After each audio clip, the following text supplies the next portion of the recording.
Meeting to order. Welcome to meeting number 32 of the House of Commons Standing Committee on Government Operations and Estimates. The committee is meeting today from 4:15 Ottawa time.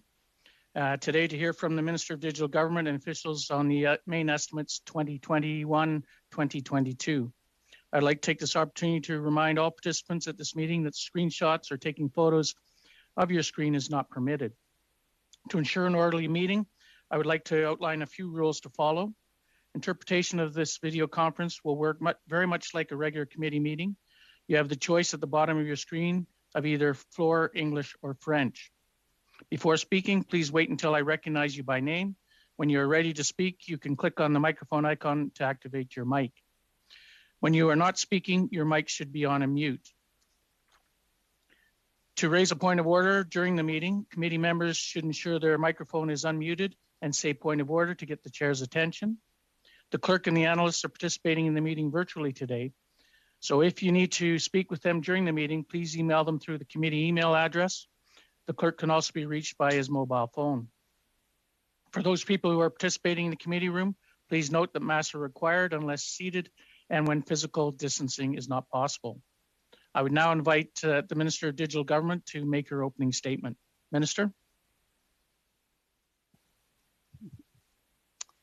Well, thank you, Mr. Chair, and it's a pleasure to join everyone here today. I was hearing the comments about the rain in Saskatchewan, thinking we need that in British Columbia. We really don't want the fire risk hazard to be as high as it is. I'd like to acknowledge that I'm joining you from my home in Vancouver on the unceded territories of the Musqueam Nation. And I'd like to thank the committee for inviting me here to discuss the 2021 main estimates and the 21-22 departmental plan for the digital government portfolio. I'm pleased to be joined today by Mark Brouillard, Acting Chief Information Officer of Canada, Karen Cahill, Assistant Secretary and CFO, Paul Glover, President of Shared Services Canada, and Samantha Hazen, ADM and Chief Financial Officer at Shared Services. And so, of course, after my remarks, we'll be happy to answer any questions members have. So, Mr. Chair, as the Minister responsible for the government's digital transformation, part of my mandate is to work with ministerial colleagues and provide federal public servants with the tools and strategies they need to design and deliver the services that Canadians expect in the digital era, services that are secure, reliable, and easy to access. We are focused on 4 areas. Firstly, modernizing how the government replaces, builds, and manages major IT systems. Secondly, improving the service delivery experience for Canadians. Thirdly, coordinating government digital operations through collaborative platforms, tools, and secure data sharing.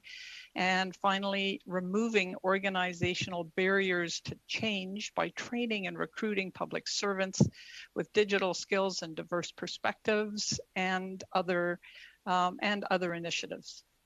So work in these 4 areas advances my mandate to transform Canadians' experience with Government of Canada services. And while there's still much work ahead, we're making important progress. The investments we're discussing here today will play a major part in updating our systems and rolling out better and more powerful tools so we can improve Canadians' access to trusted digital services. In terms of the estimates, in the main estimates, SSC is seeking additional funding to provide modern, reliable, and secure IT infrastructure in support of government priorities and digital delivery of programs and services to Canadians. And this new funding includes $93.2 million for enabling digital services to Canadians by optimizing the efficiency and performance of IT systems throughout government. We're also looking for new funding of $37.3 million for IT modernization initiatives that will leverage cloud and consolidate email data centers and network systems. 36.5 million is being requested for the cost of core IT services, which includes funding to support new full-time staff and partner initiatives. 13.5 million for secure video conferencing, 6.7 million to support IT services, infrastructure, that directly supported our response to the COVID-19 pandemic, and 14.1 million to enhance the integrity of Canada's borders and asylum system, as well as respecting newly signed collective agreements and making federal government workplaces more accessible. We're also seeking $282,000 for the Treasury Board Secretariat to contribute to the Open Government Partnership, which is a leading global forum for advancing open government around the world. So with regards to the Shared Services 2001 to 2 departmental plan, Mr. Chair, our digital government teams will work with departments on several important initiatives. For example, we're continuing to modernize government IT with new iterative methods to plan, procure, and manage mission-critical legacy systems. And our SSE data center closure program is making great progress towards that goal of modernization and has closed 335 legacy data centers to date, of which 143 were closed since 2019 alone. We're improving service by ensuring that public-facing digital platforms are consistent across the government and designed for the person or organization using them, like Sign in Canada. Yes. Minister, I apologize for interrupting you. Could you lift your mic up to between your nose and your mouth? It's creating a little bit of static and okay. It's causing difficulties for our interpreters. Okay, so let's try. If you could do that, appreciate that. All right, give me feedback. Tell me if this is better. We're continuing. Maybe touch a little bit lower with the mic. We're continuing to implement a modern strategic enterprise management approach to IT operations, like supplying a portfolio of tools to public servants based on the job profile and practical needs, and leveraging Office 365 is an example of that. We're identifying and tackling long-standing barriers to digital innovation that are typical of our traditional siloed processes. And we're working with organizations like Tech Nation's digital marketplace, which helps us access the innovation of more tech SMEs. So in taking an enterprise approach, Shared Services Canada is working to solidify network capacity and security, equip and empower employees to collaborate, and support partners in the design and delivery of their digital service offerings to Canadians. So, Mr. Chair, from responding effectively in times of crisis to delivering benefits to low-income Canadians to timely service from Service Canada, digital capacity underpins our ability to deliver on every priority and policy the government implements. Thank you, Mr. Chair, and I'd be pleased to take questions from the committee.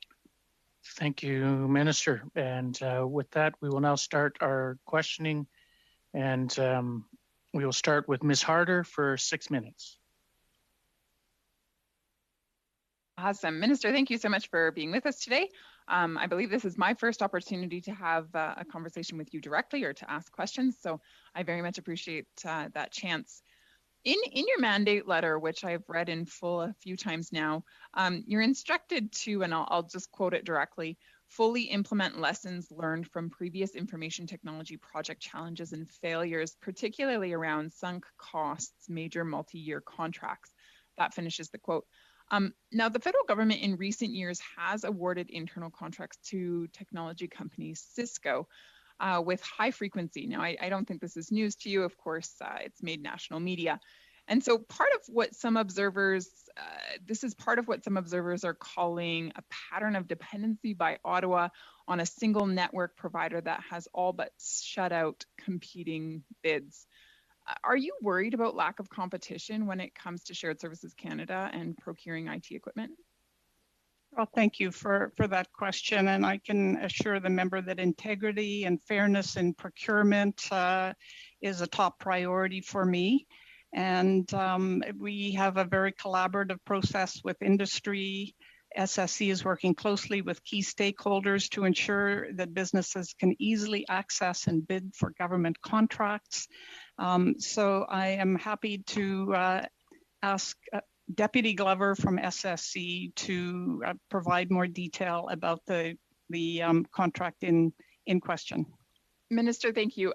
That won't be necessary. I've had the opportunity to ask Mr. Glover questions on a few occasions now. With it being your department, I was hoping that you could answer this question with regards to procurement and whether or not a fully competitive process is in fact followed. Well, I'm happy to let the member know that neither I nor my staff are involved in any specific procurements. Yeah, Minister, thank you. I understand that you're probably not involved in the day-to-day in terms of signing off on what gets procured, but as the minister, you are responsible for putting systems and procedures in place. And so I'm just curious if you've talked to your lead management team, you know, of course, including Mr. Glover, with regards to what that procurement process looks like and making sure that it's fair to anyone who would wish to bid.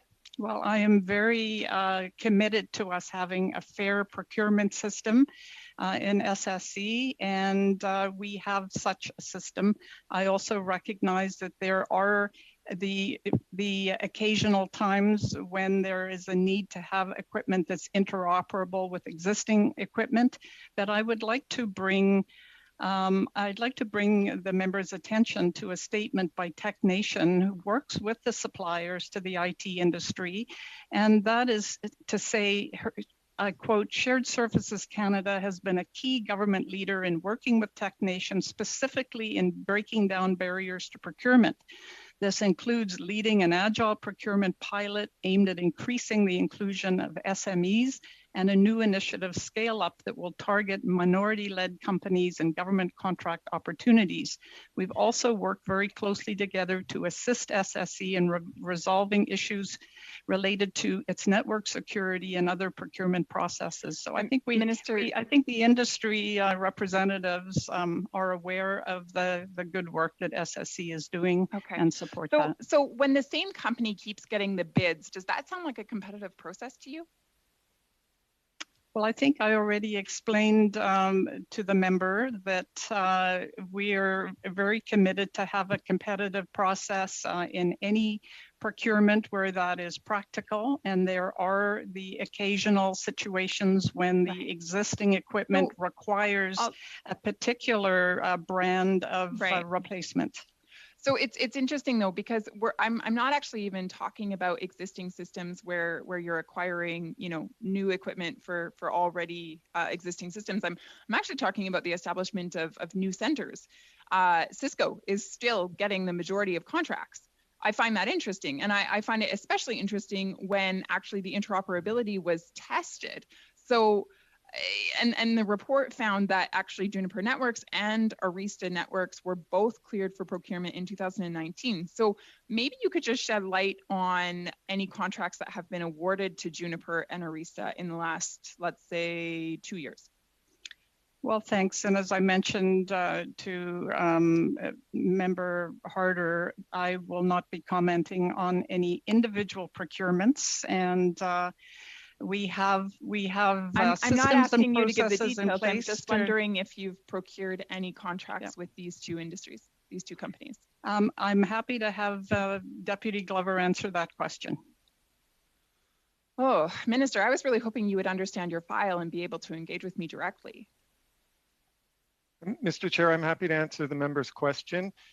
With respect Mr. Chair, to... I would prefer to have my question directed at the minister, and if she's not able to answer, I'll just ask another question.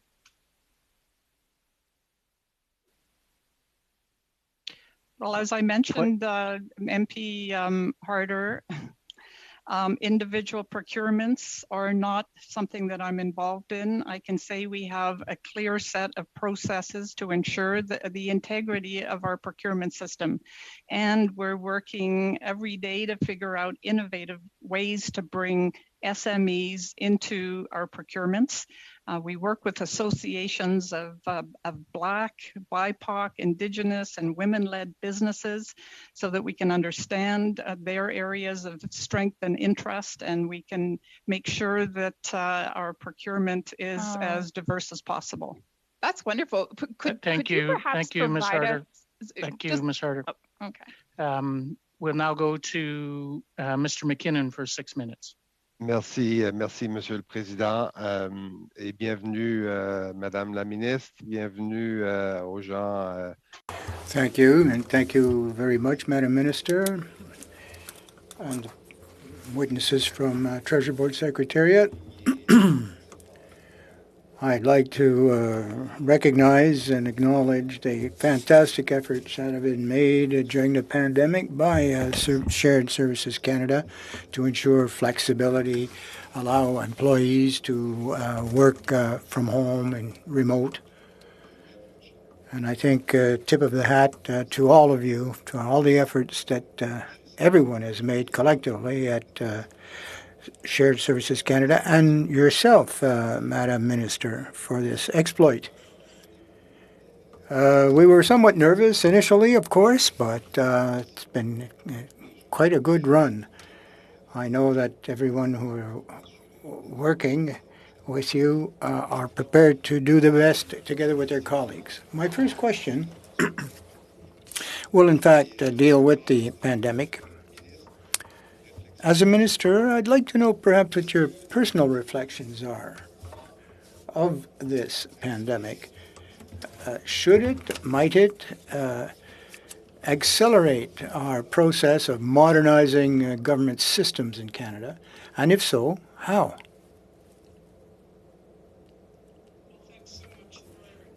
Question, but especially thank you for the shout out to the public servants of Canada who indeed did respond very quickly and effectively to providing updated tools and systems for the public servants that were at the front line of providing services.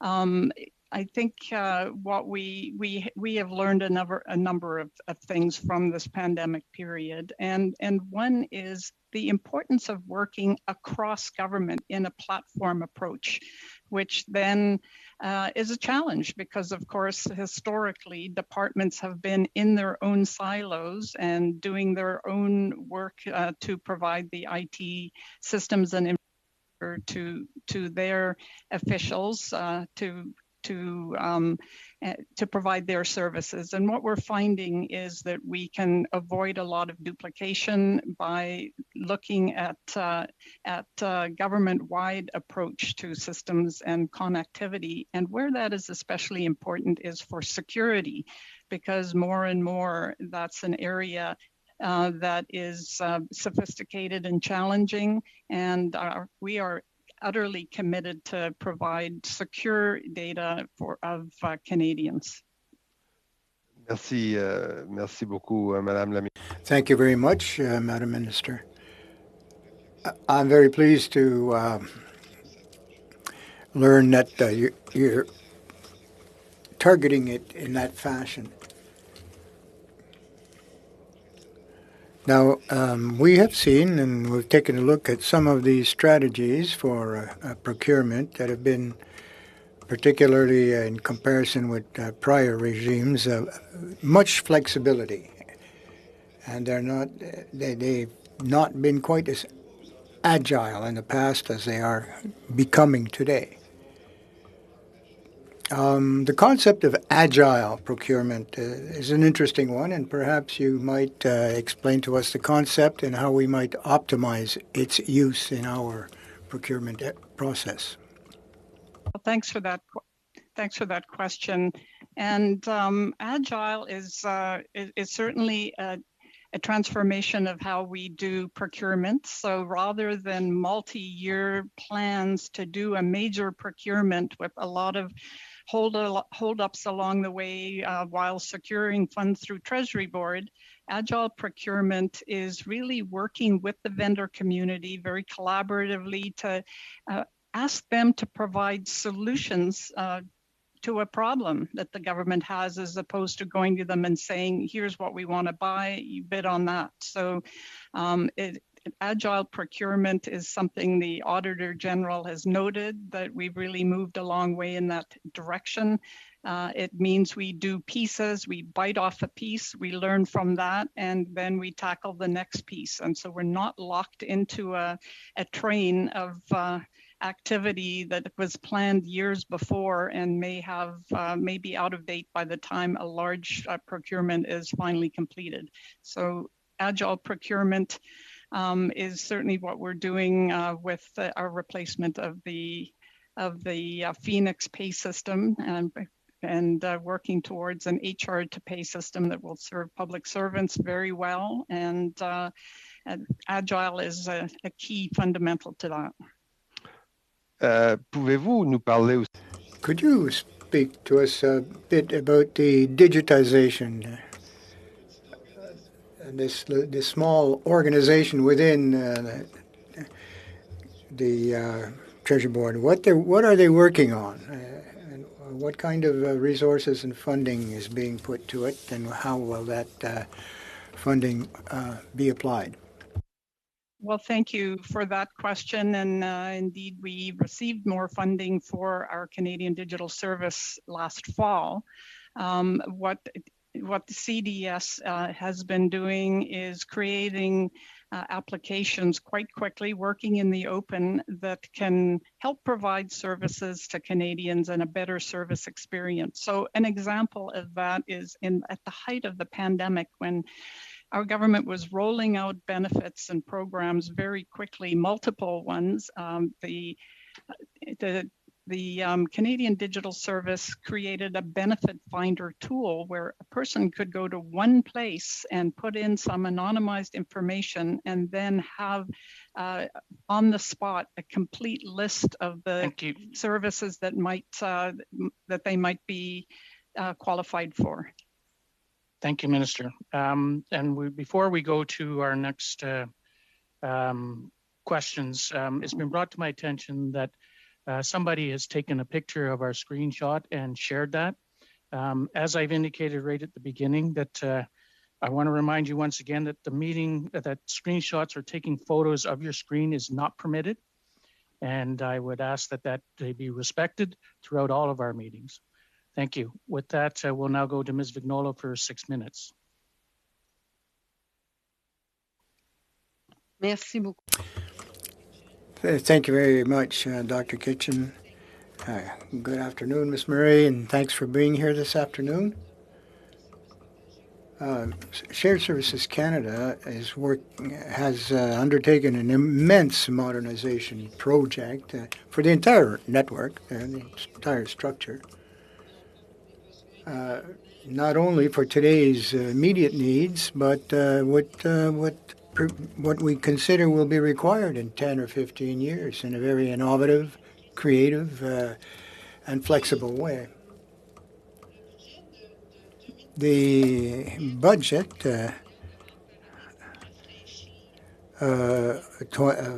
current budget, was offering over $100 million more than the previous budget, so that $200 million of this is for updating and modernizing the network, or this extra $100 million. But the $200 million, about 160 of it has been spent with Cisco without any competitive. It's Cisco, it's out and out.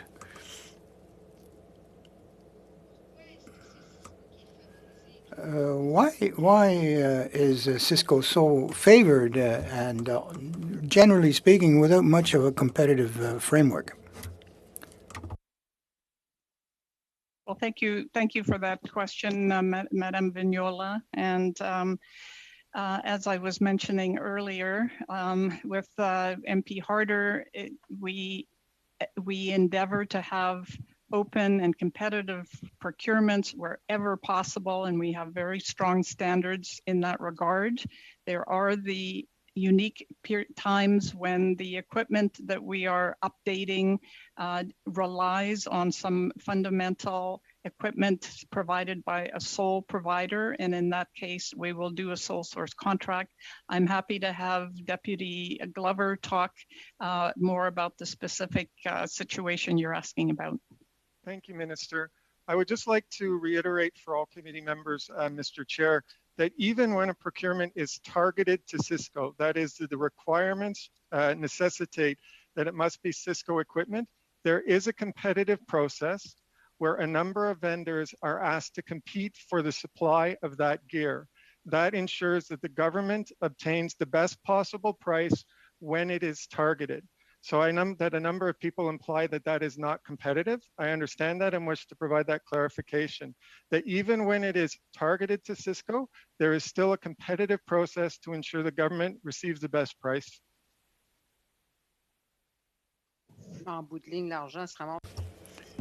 Well, bottom line, it's still Cisco that ends up with the money in their pocket. Whether they've sold it to a third-party supplier who sells it to the government, they still sold it to that party. So the competitive process may be claimed, but in fact there is none. You're getting that specific equipment, but you're going through a third-party buyer, seller rather, or provider. What does that compare to? We want to make sure that the taxpayers' money is being well spent. Well, I also received some information recently. Well, in fact, Cisco was trying one way or another to handle the situation such that 100 million in contracts will be granted to it so that there's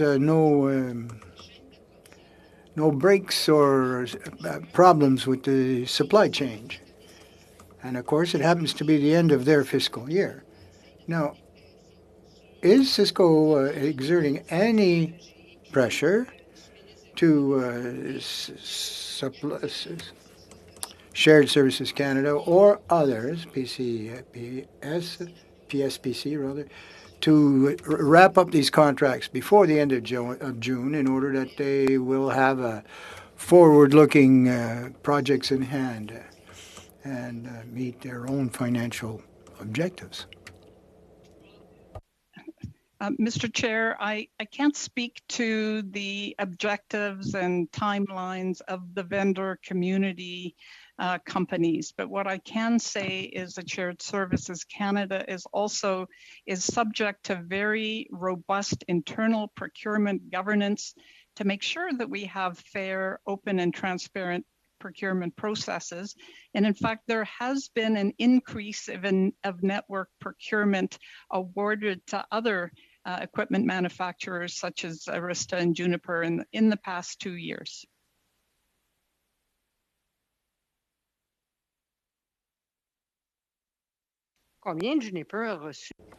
How much has Juniper received compared to Cisco, for example? Well, thank you. I'll turn that over to Deputy Glover. Thank you, Mr. Chair. I'm happy to facilitate in addition to the Minister's answer. There are a number of components within the network space. So I apologize in advance if this is a bit of a long answer. But if you go back 3 years ago and you look at how much we have increased to non-Cisco OEM providers, we went from literally nothing because most things were under a national security exemption. I lifted that. We had an increase of about 10 million in the last year. That's more than doubled in the last 2 years to over $22 million. So we have seen a steady increase in the amount that has moved. In some specific areas, it has been 100%. For example, in the firewall space, we relied solely on Cisco. That is now predominantly Fortinet, and there are other vendors that we are slowly moving through that. In the load balancer Thank you, Mr. place, Glover. it was. Mr. Glover, I apologize for interrupting, but we do have to be cognizant of the time. If you could provide the further information in writing to the committee, it'd be greatly appreciated. Thank you. We'll now go to Mr. Green for 6 minutes. Thank you, Mr. Chair. That actually prompted me. There were some requests the last time Mr. Glover was here to submit some answers and I can't recall if I received them or not. So through you, just to open up, has Mr. Glover been able to respond to all the questions from this committee from the previous one? Yes. Okay, that looks good. So through you, Mr. Chair, to the Minister, welcome back. How many sole source contracts has Networks, Security and Digital Services awarded in the past 2 years? Well, first, let me reinforce that we are committed to open, fair, and transparent procurement. And I will ask Deputy Glover to answer the numerical question about sole source contracts. Thank you, Mr. Chair. The short answer this time is 98% of our procurements were competitive in the network space and 2% were non-competitive. The dollar value of that 2% was $4.8 million. And to which companies? I do not have the breakdown for the non-competitive at that level at my fingertips. And just to be clear, so that we're on the record, your interpretation of non-competitive would be the same as a generally accepted definition of a sole source contract? Or is there a semantic gap in what I'm asking to how you're answering? Mr. Chair, if I can follow on, I know the question is directed through the minister to me. No semantics here. We follow Government of Canada definitions around competitive, non-competitive, sole sourced, et cetera. So I will be using the standard government interpretation consistent with policy. And it's only 2%? That were non-competitive. And would that be just in terms of 2% of the contracts that went out or in the total spending? Like how does that compare to the total spending from a budgetary perspective? So thank you, Mr. Chair. That would be on the spend. So we netted it up around the total dollar value, and it is 98% of the total spend was procured through competitive means. 2% or 4.8 million of the total was through non-competitive means. And again, I know this is controversial for the committee, but even when targeted, if it is competed amongst a number of vendors, that is considered competitive as per government policy. And so what would that represent in terms of the overall spend? I don't have that breakdown, Mr. Chair, but that would be part of the 98%. So, Mr. Chair, I think Ms. Vignola in her previous line of questioning certainly brought up some basic questions that average Canadians would also want to know. And I think that it would be incumbent so that we're not, losing the plot in terms of where we're at with Cisco and how some technologies tend to dominate the IT sphere. That if Mr. Glover could return back with that, so within the 98%, if he could return back with an analysis on how much of that would be related to the scenario in which Ms. Vignola laid out, doesn't just have to be Cisco, but others, where the third-party vendors are essentially doubling back to the same technologies. And I'll continue. Through you, Mr. Chair, to the minister, how do we ensure that while we transition away from legacy systems, we're looking at a wider variety of vendors? Well, thanks for that. And that is absolutely a commitment that I have as a minister, that we have opportunities for open and transparent procurement right across the vendor space. And that's why, as I mentioned, we're working with some of the associations representing Indigenous, Black, and women-owned businesses. I also had quoted the CEO of Tech Nation, Angela Mondu, earlier, and here's another aspect of her thoughts about this. And she said the pandemic has been instrumental catalyst to driving digital transformation and bolstering collaboration between government and the tech sector in support of our nation's economic recovery and resilience.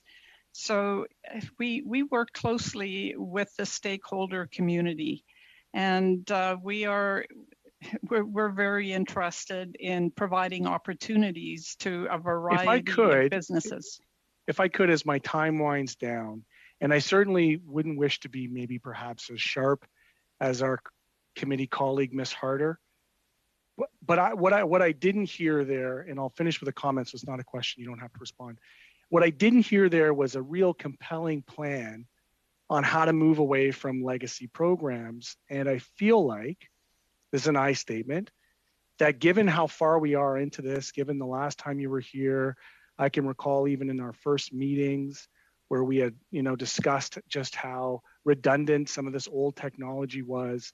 What I would have hoped for 2 years into this, and I'm just saying this as a comment, is a clearer plan and not just the talking points. Because I'll share with you that it's my opinion that the talking points don't really fully address some of the substantive issues that we're bringing up within this committee.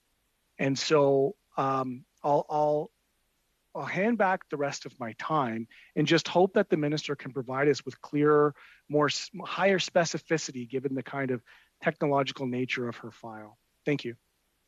Thank you, Mr. Green, and there goes the timer for your 6 minutes at this very point. So thank you. We've finished the first round. We'll now go to the second round, and we will start with Ms. Harder for 5 minutes. Thank you, Mr. Chair. Minister, one of the things that you said earlier during my line of questioning is, I'll just quote what was said. You said, we work with associations of Black, BIPOC, Indigenous, and women-led businesses so that we can understand their areas of strength and interest, and we can make sure that our procurement is as diverse as possible. I'm just wondering, Minister, if you'd be willing to share with this committee any contracts that have been awarded to members of the listed, the list that you provided there. Well, as I mentioned previously, Ms. Harder, I am not involved in individual contract decisions or procurements. Thank you, I understand, but through your department, can you not provide us with a list of individuals who would fit the description that I just read back to you? I'm very happy to ask us Deputy Glover to provide any information that he can on that. Thank you, Minister. Mr. Chair, we issued 117 contracts in 2019 to Indigenous-led businesses worth $35.8 million. Our systems at that time did not identify business or businesses led by women or Black. We are working to update so that we will have more complete information, not just on the associations we're working with, but the contracts awarded to them. Mr. Glover, it's so good that you're here. Thank you. Moving on then, Minister, one of the other things that you said is, quote, you said you're following a clear set of processes whenever a sole source contract is granted. Mr. Glover echoed these words. However, my question is not for him, it's for you. Minister, my question is this clear set of processes, would you be able to provide the committee with a copy of that? Absolutely. Perfect. And maybe you could just provide a short description of what that clear process looks like. What are those criteria that you look at in order to determine if a sole source contract should be granted?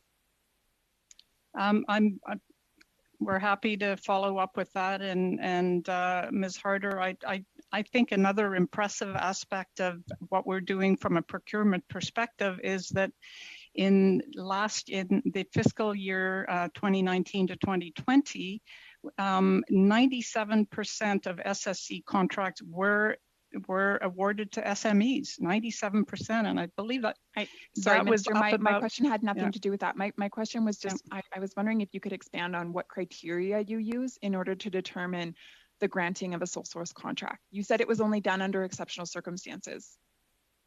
Why? Like, what is the criteria that you use then to determine that it is in fact an exceptional circumstance? Well, thank you for that question. And I'll ask Deputy Glover to provide the criteria that are used within SSC.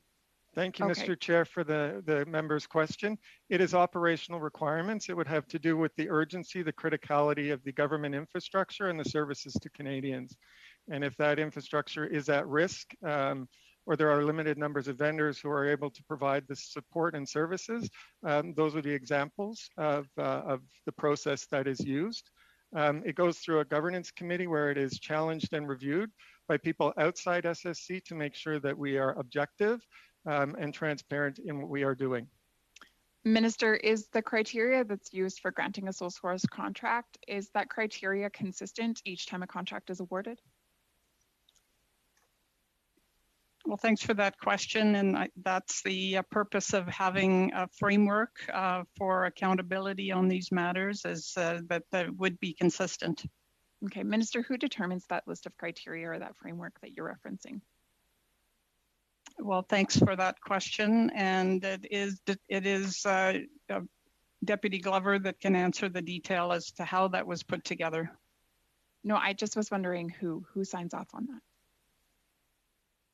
I'll ask Deputy Glover to answer your question. Sorry, Minister, are you— Point of order, Okay. Mr. Chair. I'm just, obviously we can ask questions through you, Mr. Chair, but the minister can refer specifically on particular questions to the deputy. Obviously, the minister has repeatedly said she's not involved in specific procurements. So I'm just wondering as to the reason as why is the member being kept interrupted. Thank you. Well, thank you, Mr. Duran. We'll ask the minister to answer her question. So, yeah. So the question about sole source contracting, SSE follows Treasury Board policies on that matter. Okay, so ultimately it's the Security Board, or sorry, the Treasury that signs off on that. Yes, Treasury Board Secretariat sets the policies, and they're followed by all the departments. Thank you. I'm so glad you were able to provide that insight. Now, I'm also just wondering then, what we know is when sole source contracts are granted, it actually racks up the price. And ultimately, this price is laid at the feet of taxpayers. Does that concern you at all in terms of making sure that you're getting the best deal possible for the Canadian taxpayer? I am utterly committed to getting effective transformation at the best possible cost to the taxpayers, Ms. Harder. And we are looking every day, we're thinking about how can we approach this very complex task of updating and modernizing infrastructure and connectivity that was really in bad shape in 2016. We've invested billions since then as a government, and yet we're not yet through the updating that's required. So we are working very hard to bring our infrastructure into the 21st century. Thank you, Minister. We will now go to Mr. Johari for 5 minutes. Thank you, Mr. Chair, and welcome, Minister. It's good to see you, and thank you for the great work that you and your department has been doing over the last while, especially during the pandemic, getting the information that many Canadians need in a rapid way. I'm just going to follow up on, continue the line of questioning that my colleague, Mr. McKinnon started, and you kind of went into to start talking about the CDS and Canadian Digital Services. In budget 2021, you were asking about $88 million for Canadian digital services over 4 years to continue to design and deliver digital government services. You touched on one of them, and you touched on the benefit finder. Can you provide us with some of the example of project that has already done, but specifically some of the projects that's planned to benefit from that $88 million? Well, thanks so much for that question. And I think at the heart of what we're trying to do is to improve the experience that Canadians have when they do a transaction or receive a service from the Government of Canada. So there's many ways that we're thinking about what is this going to take and what can we do and how can CDS's talents be applied to that. And my goal is that there will be no more need to have paper and PDFs and faxes to do a transaction with the Government of Canada, as one of a number of changes I'd like to see. And so a project that CDS is working on is called Notify, and that is where departments use an API that is a platform that can be used right across government to very quickly and easily email or text updates to Canadians. And we've already used that now millions of times. The The Ministry of Health has been using that to update people as to health information on COVID. But that's potentially a tool that all departments can use for something like 5 or 6 cents a communication, as opposed to using mail or call centers where people have to call in and wait online to get an update on their transaction. They can be notified in a timely way. So that's just one of the projects that CDS is leading on. Great. I just want to compliment also on the budget.gc.ca. I think that that portal proved to be extremely beneficial during the budget consultation. After the budget, it pointed the user right into the measures, and there's 288 measures actually highlighted in there, pointed to the amount, to the department, to the timing. I found that very beneficial, and most of my constituents in Richmond Hill, and now they're avid user of budget.gc.ca. You talked about that. You talked about the fact that we are now interfacing with a lot more Canadians, and Canadians are using these applications. With the use of application comes sharing of the data, and with sharing of the data, specifically personal data, naturally it comes the protection of these personal information. What measures is our government, especially your department, is taking to ensure that we respect that privacy, we ensure that their data is protected, also make sure when we need disaggregated data, we have access to it? Well, thanks for that question. And I think one of the things that we have learned from the pandemic situation is that we can move quickly, but also we recognize that cyber attacks are becoming more sophisticated, and so we have to continually update. And so that's exactly what we're doing. We take cybersecurity of our IT and systems incredibly seriously. One, for example, initiative is called the Secure Cloud Enablement and Defense Project. And that's a project that, as we move work into the cloud to be more cost efficient and more faster to utilize the data, we need to make sure that the connecting points between the departments and the cloud service are secure as well. So that's what the SCED project is about. We are also in this budget 2021, we're committing $456.3 million over 5 years to Shared Services Canada and Community Security Establishment, the Communication Security Establishment, CSE, so they can continue to do work to keep Canadians' information secure. Thank you, Minister. Thank you, Mr. Johari. We will now go to Ms. Vignola for 2.5 minutes. Thank you very much, Mr. Kitchen. Mr. Grover. Earlier, you said that 98% of contracts were put through the competitive process, and the 2% that weren't represented $4.8 million. We've learned that Cisco got a non-competitive contract of $100 million quite recently. So I don't see how we can have 2%, which is worth $4.8 million. Yet one single contract was worth $5 million, rather, not 100, but $5 million. The modernization and upgrading of the network, do you have such a plan, or is it coordinated with the requirements of what you can obtain from Cisco? Well, thank you, Mr. Chair, for the member's question. Reiterate that we do not work with Cisco on requirements. We work with departments on the requirements, and that is based on their operational needs. So we do consult with industry, all industries, to see what technologies they have available that can best meet the requirements, but it starts with the department and their requirements, their operational needs. With respect to the $100 million that seems to be floating around, I can assure the member that there is no specific plans in my department. We're seeing that same chatter on social media and other places. But frankly, right now, what we are moving forward that equates to that number is an IT refresh. That is to replace outdated technology. And that is not targeted just at network. We do have $90 million worth of procurement we are looking to advance at this time.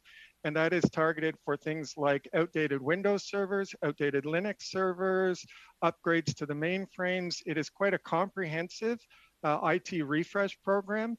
And that is based on the urgent needs of end-of-life technology that exists. And that is really the major procurement that comes anywhere close.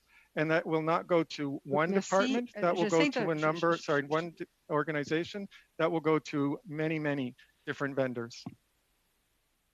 Thank you, Ms. Vignola and Mr. Glover. Thank you. 2.5 minutes goes by very quickly. Mr. Chair, that question didn't come through translated in the last 30 seconds of Ms. Vignola's intervention. Oh, okay. I don't know what happened there, but had I had heard the question, I might have offered an answer in part of my section of the question. Okay, thank you. Can we, Mr. Clerk, can we just check with translation, because Mr. Green was correct. I did not hear any translation with Ms. Vignola speaking.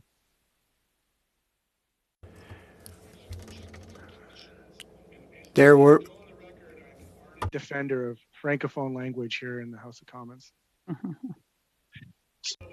Being said, if we can find out about the translation and at the appropriate time, I would like to hear what her last question was.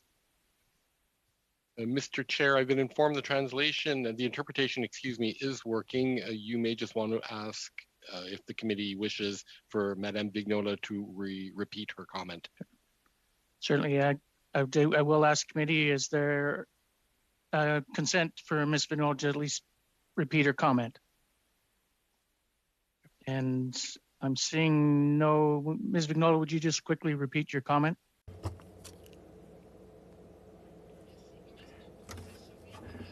How can we be ensured that we're talking about some hundreds of millions of dollars is well spent if there's no planned deployment of that requirement?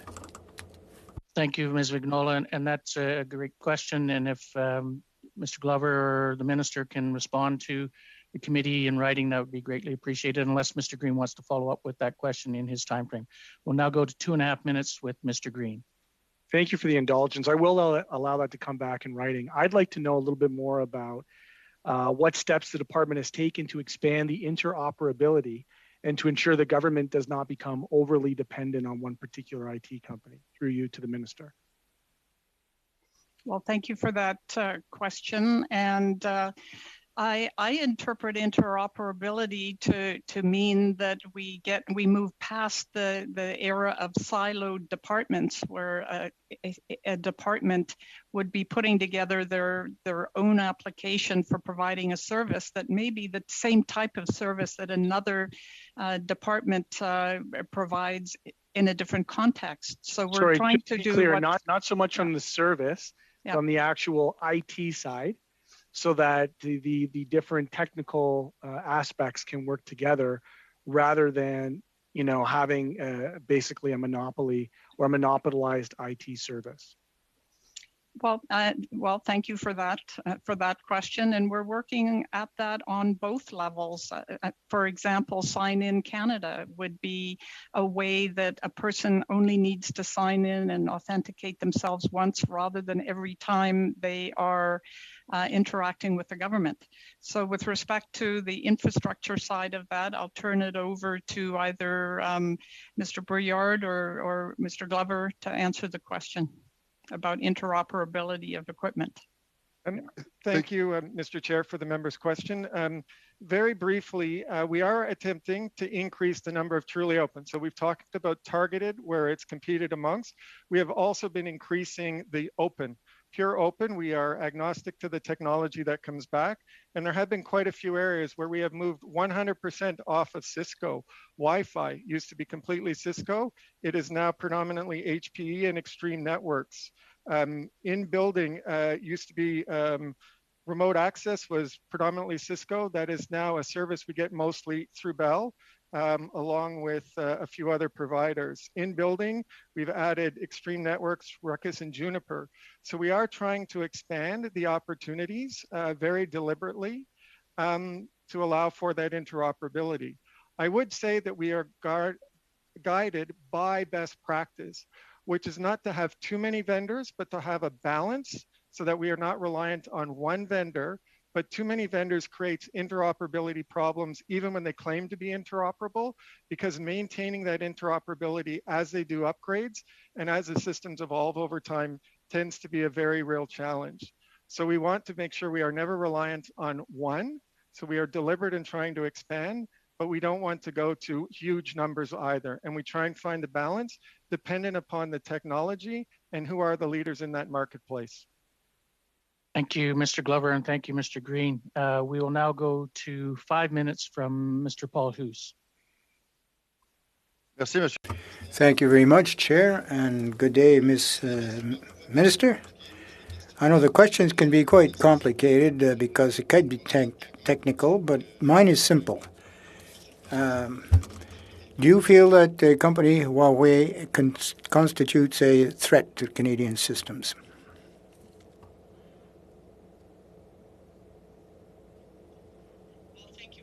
For that question, and I would say that that is a question that our defense minister is and public safety minister are investigating as we make a determination with respect to aspects of Huawei's future service. Yes, I understand that it's been a number of years that we're waiting for a report or an analysis. We've had all sorts of leads of what is actually going on. Now, you're responsible for the shared services plan. You're going to modernize all of these telecommunications and IT systems. Can you confirm to us today that your department, what doesn't matter, procurement, but you're in charge of what's going on, that you're not going to accept material from Huawei to replace anything that we are replacing or going to upgrade today? Can you commit to that today? I will commit to is taking the security of our IT systems and networks and the information stored extremely seriously. And I'm not going to comment on a specific company, but I can tell you that we do have a process in place to ensure that the goods and services that we buy are as safe from cybersecurity threats as possible.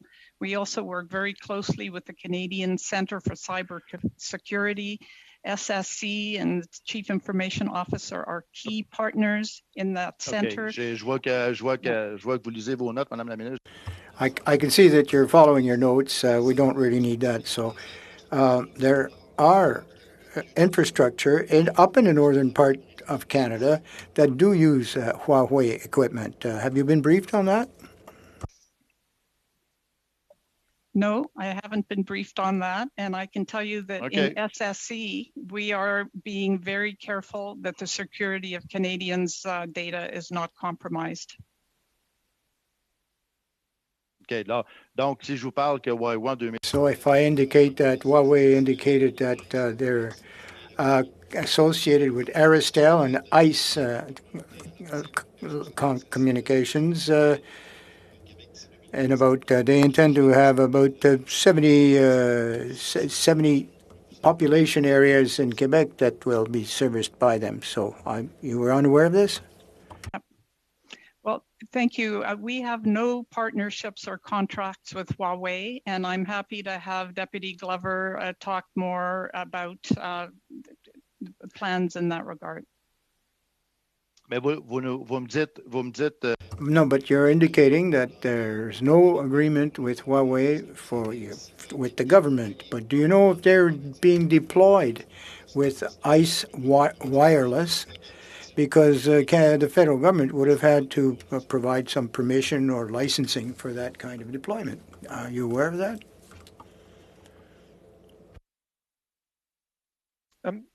Mr. Chair, I'll continue the minister's answer. Through our supply chain integrity, on behalf of the government and the purchasing we are doing, there is no Huawei in our systems. With respect to other external providers who may be providing services outside of what I procure for the government, we are unable to comment further. But within the government systems, Monsieur Glover. there is none. Monsieur Glover, s'il vous plaît. Mr. Glover, if you'll allow me, I don't have much time. If the minister is not aware of what's going on or how it's going on, can you tell us if Huawei will be able to capture some of the equipment provision for the new system that Canada is putting together? Mr. Chair, very briefly, we would use our supply chain integrity process when vetting all providers who would bid on our equipment. And so we would not make a predetermined decision. We would look at the supply chain integrity of every vendor we work with, and that will drive the outcome of any and all procurements.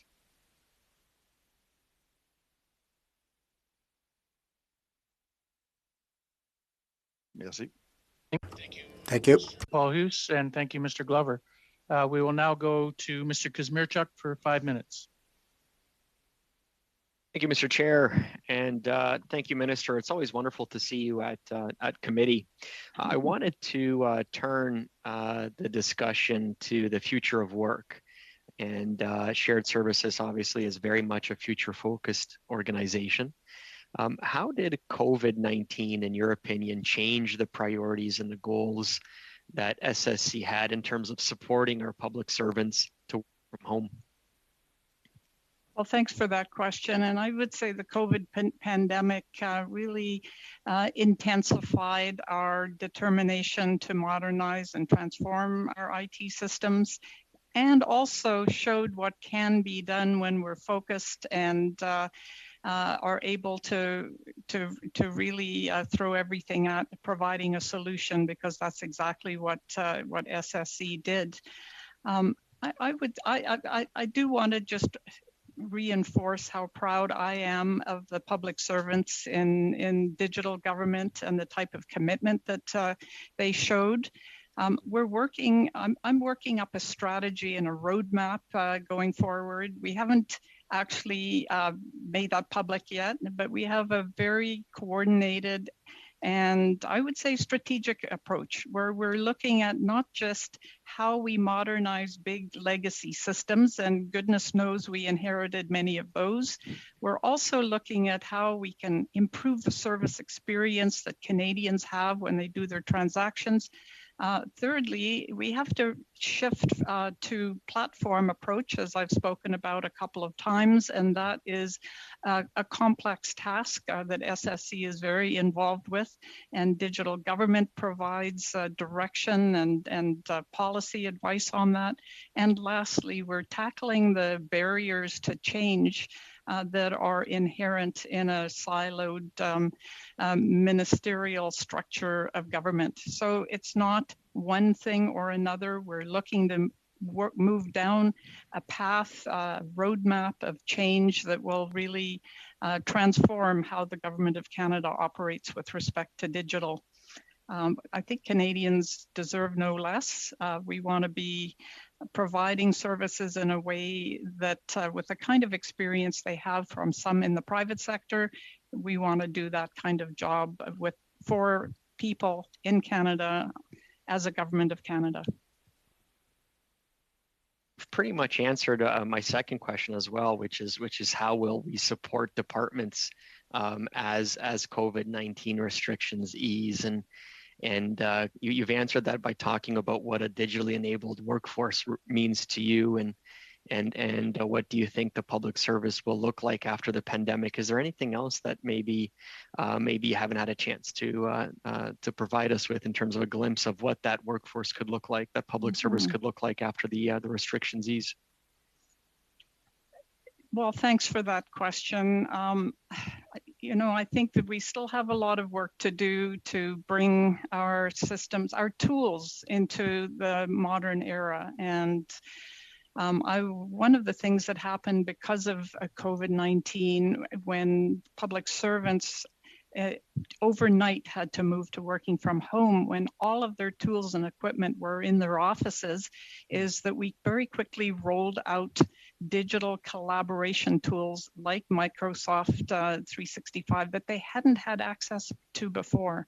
So in 2016, when we became government, it was shocking how many public servants were still using, decades old landlines and just didn't have tools to enable them to work together, certainly not remotely. So that's one of the things that will be different. People will be able to do their jobs, potentially a hybrid system where sometimes in the office, sometimes at home.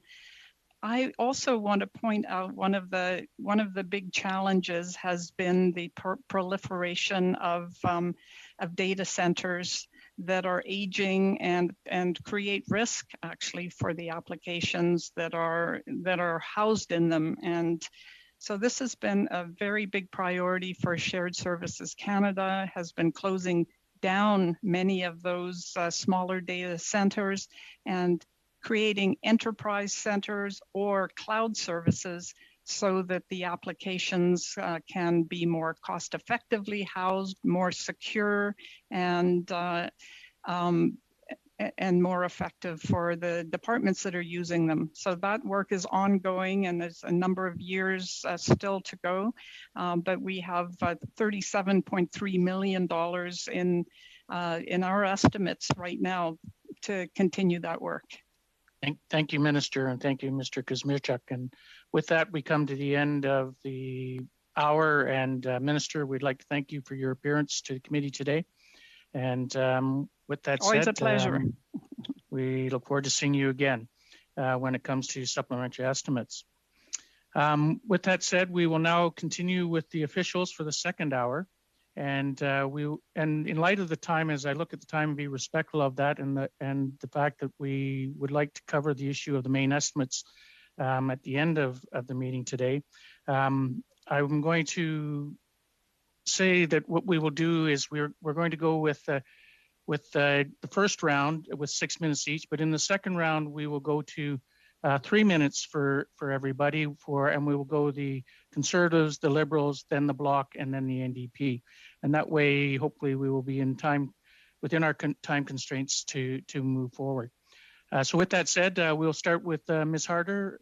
I believe that she's changed that to Mr. Paul Hughes, if I'm correct. And so we'll go to Mr. Paul Hughes for 6 minutes. Merci. Thank you, Mr. Chairman. I have another question for Mr. Glover. Once again, it deals with Huawei.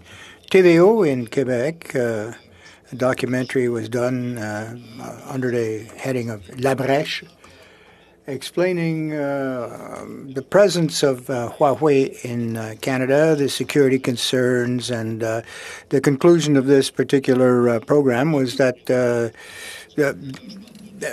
all hope is lost, that Huawei is actually taken over the part of the network. So I know you have to change our telecommunication systems for the Government of Canada. Can you confirm that Huawei will be excluded so that we can begin protecting ourselves? Monsieur President. Thank you very much, through the Chairman, to Mr. Hughes. Clear as possible. I know it's implied in the question. My mandate is for government only, so there are other things going on in broader society I'm not able to comment on. With respect to all procurement for the Government of Canada, our policy is to apply full supply chain integrity end to end. And only companies that are able to pass that supply chain integrity will be allowed into the government ecosystem. And so it would be inappropriate for me to predetermine the outcome of any of those supply chain integrity processes. But to date, I can reassure you that we have no engagements with Huawei. OK, merci. Thank you. Second question. Do you know why perhaps the government of Ontario, for example, would be making offers to Cisco and for their new systems? Merci, Mr. President. Thank you, Mr. Chairman, for the question. Would not be appropriate for me to discuss what other levels of government are doing. On the motives of other levels of government, I'm happy to testify. Ça, Monsieur Glover, Monsieur Glover, je m'excuse. Mr. Glover, it's often the answers that we get in other committees, but insofar as the Government of Canada is concerned, you're talking about Shared Services Canada, you're talking about renewal and modernization of equipment, first getting them up to grade, but in procurement, then you'll be referring to another department. So it's never anybody's fault when there's a problem. Do you not have a responsibility? Your minister has left for today. Do you not have a responsibility to ensure that we have the most efficient material for the Government of Canada, but also to provide advice? It seems that you're still working in silos. For the member's question, absolutely. Shared Services is responsible for all IT-related procurements, so email, telephone, compute data centers for the entire Government of Canada. So we do all of that on behalf of all ministries. Some things like our cloud services are available to other levels of government. And when they ask, we are happy to provide advice to them. And I might ask Marc Bouillard, who sits on the CIO Council, which has the provinces and territories, if there's anything he would like to add. Mais là, si je reviens à ma question. But to come back to my initial question as to the purchase or procurement, can you buy further equipment? Why always Cisco? You're saying, well, it's not your responsibility. So, and you're referring us to PSPC. Don't you have a contribution to make as to what choice of procurement? Mr. Chair, if I didn't address that part of the question. Without a doubt, we do not have a particular bias for any one vendor. We have a bias for the requirements and the outcome. Our responsibility is to keep the systems up and running. I fully acknowledge, and that was part of the material I shared with committee members earlier, that we inherited an awful lot of Cisco equipment from the departments. Absolutely. And so when it comes to break fix, there is an awful lot of like-for-like Cisco replacement. I fully acknowledge that. But as I've pointed out, moving forward, we are increasing the open competition.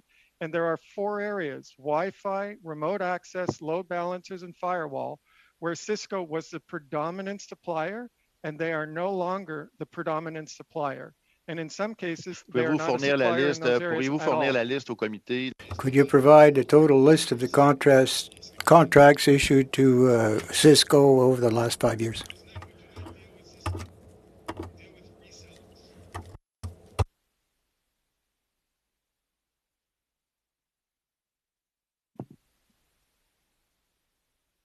Quel vendeur? And which vendors? Mr. Chair, there are a number of vendors that are resellers that we would be happy to provide that list with. But for clarity, we do not deal directly with Cisco. We deal with resellers. Bon, mais ça serait, oui, j'apprécierais d'avoir. Okay, I would appreciate the list of resellers and to see what the link is between the resellers and Cisco and the federal government. Quite correct. Thank you. Mr. Paul Hoos, you have 9 seconds. Merci, Monsieur le Président. Thank you very much, Chair. I will cede the 9 seconds.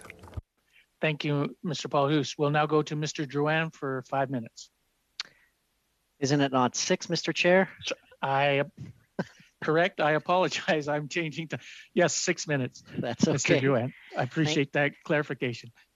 Thank you. And I want to thank all the witnesses for being before this committee once again.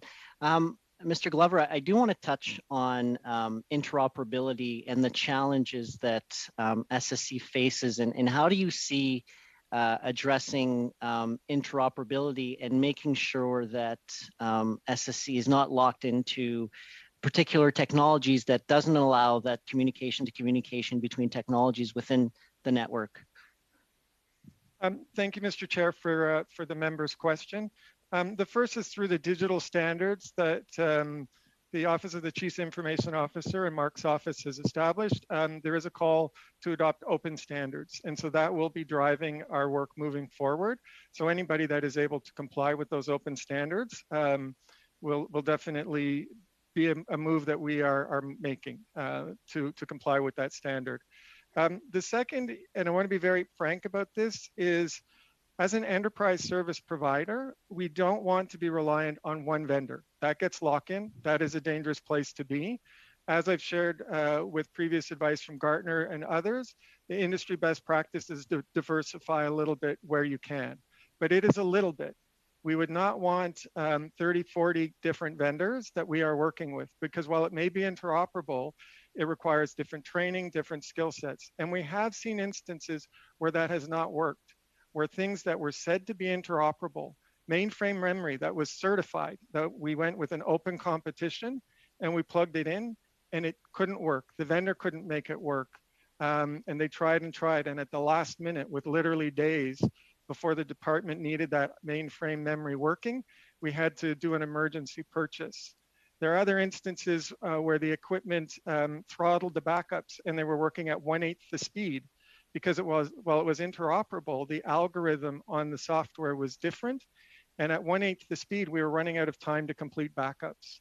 So interoperability is important. It encourages competition, but it is not a guarantee. And so that is why we will introduce it, we will embrace it, but it will be limited. I want to be very upfront and transparent. And Madame Vignola asked the question about the plans. And again, I would point back to the documents I shared with you, where we are trying to be incredibly transparent with industry about where we are going.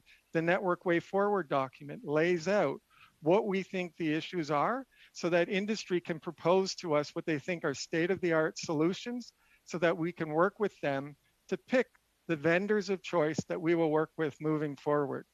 Now, I know there's a sense we're overly reliant on Cisco, but I again want to point out, we have moved away from that in 4 broad categories.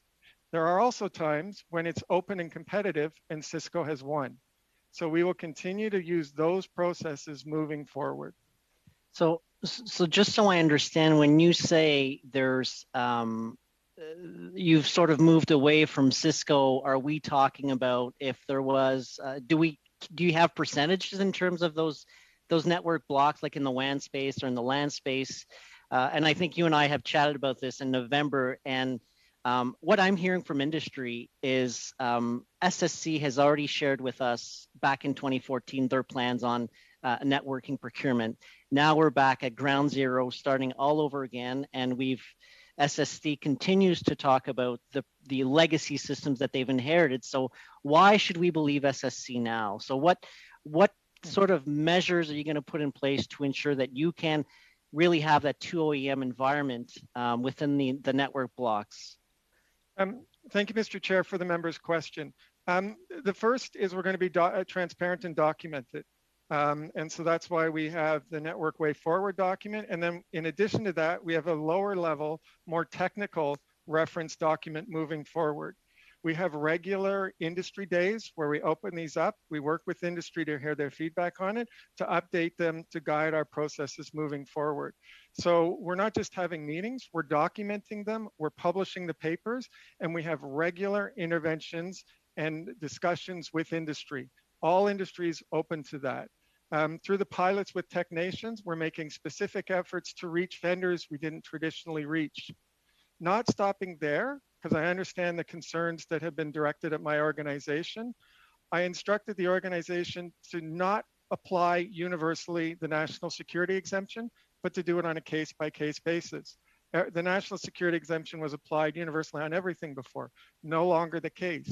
That has resulted in more open, transparent processes. It has also resulted in more open competition.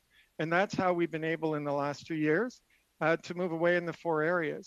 And again, I go back to Cisco. They had 80% of the firewalls. It's now 40net that has that 95% of the firewalls.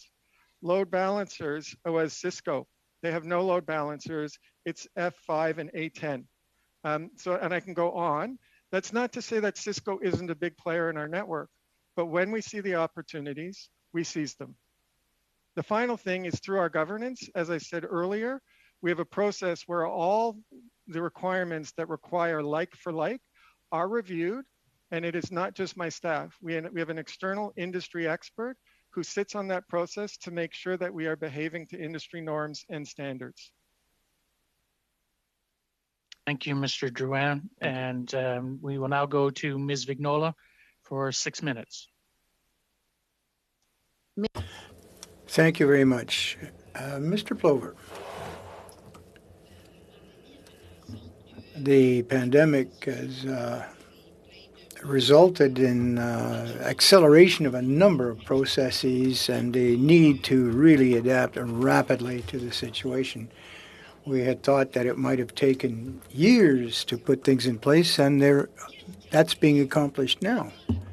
Now, what was hindering these changes or this pace before the pandemic struck?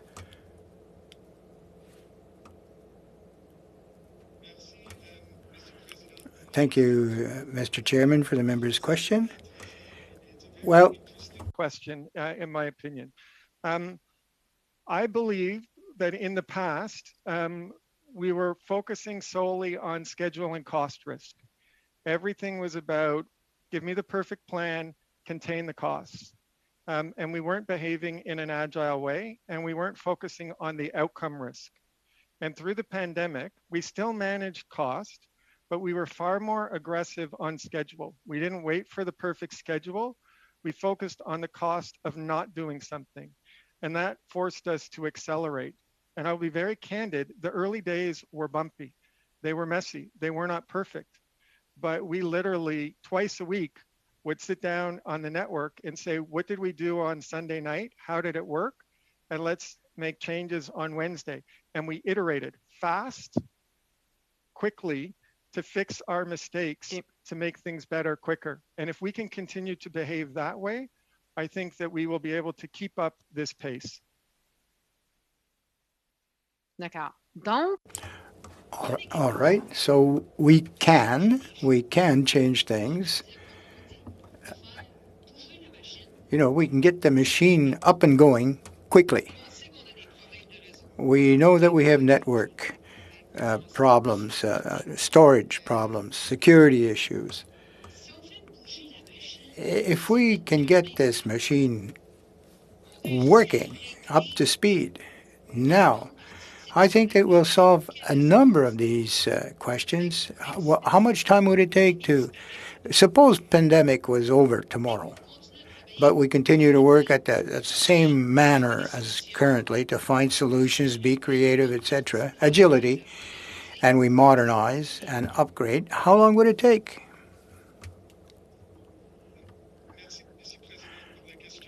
Again, thank you, Mr. Chairman, from the member. In some areas, like on Microsoft Teams, where OCIO had personas and we were able to move very quickly to deploy the technology, it was easy.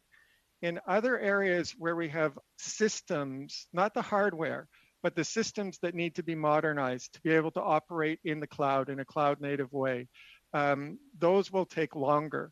So we've been working with OCIO under their leadership. So Mark, maybe you'd like to speak about the work we've been doing to understand the portfolio of applications that need upgrading and the plans to do that. So some things, Madame Vignola, can be done quickly, but other things will take more time, particularly in the application space where we need to rebuild applications with departments. Mark? Thank you, Paul. Bonjour, Madame Vignola. Alors, good afternoon, Ms. Viola. Mr. Glover is referring to the various conditions or environment for these applications. We have a database of all applications, of course, and we're taking a look at its particular health, if you will. We're at 36%. We're down to 36% from a much lower starting point. So we're progressing. The progress is being made. We have to prioritize it for the needs of Canadians and enterprise. We can't modernize everything simultaneously. It just won't work. We're going to trip up somewhere along the line. So we have to be selective and prioritize which apps need to be dealt with first. Well, as for the modernization of the network itself, just the network, let's put aside the apps for now. Where are we at? How much progress, percentage-wise, let's say? Well, Mr. Glover. Yes, thank you for the question. Well, it's ongoing and consistent and constant improvement. 5G is coming. We'll be finished with the network. We are constantly introducing security upgrades, patches. We need to introduce two-factor authentication. The future is in zero trust networks, the use of 5G and other technologies. So my answer to you is my work will never be done in this space. It will constantly be improving, constantly to take advantage. As for departments and agencies, are they insisting on following through with Cisco technologies, or have they been recommended to, or were they imposed the Cisco technology? Well, thank you for the question. It's a matter of what the department needs are. Try and work with them to make sure that they understand what we believe is the best technology for them. They also have people that are used to operating that technology, and we try to come to a common understanding. There is a process that then has to go through the Enterprise Architecture Review Board, particularly for new systems, to make sure that it is compliant with future direction. And that is at the enterprise level. Thank you, Mr. Glover, and thank you, Ms. Vignola. We will now go to Mr. Green for 6 minutes. Thank you. And it's always a great opportunity to learn a little bit about whatever it is we're studying here today, obviously it being IT and digital services.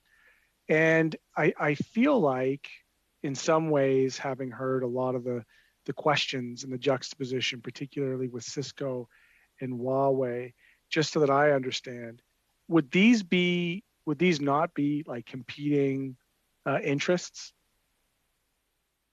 Like, does Huawei offer what Cisco offers in the international global market for IT? Through you to Mr. Glover.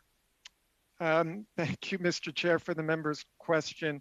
I am not all that up to speed on Huawei relative to the other vendors that we deal with on a more frequent basis. My apologies. No, that's okay, Mark, because it appeared to me that, I guess I'll ask this another way. What would be some other major competitors that could potentially compete with Cisco? Like, is this what I'm trying to get to is this just a case of a company that has grown so big that has monopolized in some ways the market? Have they cornered the market? Or what other direct competitors would be like for like if they were to come forward and offer IT solutions? And thank you, Mr. Chair. I'm definitely more comfortable answering the question when posed that way. I think it is generally accepted that years ago, Cisco had a strong, a large share of the marketplace. And I think that is representative of what we inherited. And I would again point members back to the documents that I shared with you, where we tried to be very transparent about when SSC was created, what we inherited. We do see the competition is improving. We do see the adoption of open source standards, making it easier. So people talked earlier about Juniper Networks, Ruckus, Extreme Networks. Our competitors, those are people that are finding their way into our ecosystem. And in some cases, we consider some of these vendors to be very much world-class. and we've moved entirely to them. I would use the firewall example I've spoken to earlier with Fortinet, where they are the vast majority of how we handle our firewalls. That used to all be Cisco. It is now almost all Fortinet. So we are seeing these niche providers, and they are quite capable. So it is a transition that is occurring in the marketplace, absolutely. So as it relates to legacy technologies, I feel like it was one of the first meetings I had on the Hill. I threw it out there because I'd heard it might be the case that some of our systems might actually still include DOS. Is that still the case, that we still have some IT systems that might still use DOS? So I will, Mr. Chair, ask Mark to elaborate, but I can't help. If only it was just DOS. There are some applications that are as old as I am.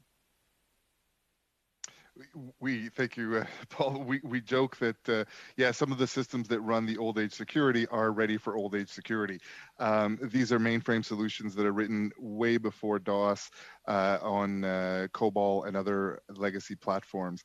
And there's probably some DOS in there somewhere. I don't know of any specific examples, but it would not surprise me. We have some of everything somewhere within the government.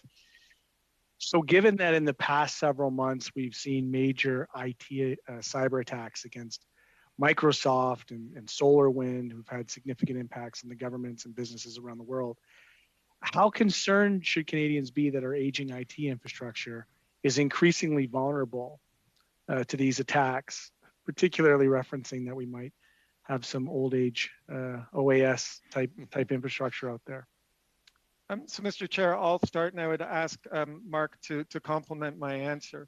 And I really don't want to jinx this, but we are very fortunate through the creation of shared services many years ago to have consolidated what we call our perimeter defense. And we go to great lengths to make sure that that continues to be as robust as possible. And we have extensive programs to patch. That is part of why when we talk about interoperability, there are times where I become a little hesitant because we need to move at speed, at scale when some of these events take place. And having to work with too many vendors can compromise our ability to work at speed, at scale. So that is an example of that balance that I'm constantly trying to strike between competition, value for money, and the risks that come with that with respect to interoperability and moving at speed, at scale. But that I'll accept that. But what I do have a hard time accepting is that I'm almost 2 years in now. We talk about these old systems, going back to the DOS and some of these old ones. How high on your priority list is it to have these switched over, and do they present a risk? So they are, Mr. Chair, some of our highest priorities. Security is the #1 priority, particularly as we move to digital. And second after that is modernizing. These systems may be getting close to their end of life. They need to be replaced. They need to be upgraded. They may have single points of failure. We work to build redundancy in those sorts of things. It is absolutely, from SSC's point of view, the priority. And I know the Chief Information Officer for Canada probably has more to say. Thank you. Absolutely. Security is paramount. Monitoring for those risks is also paramount.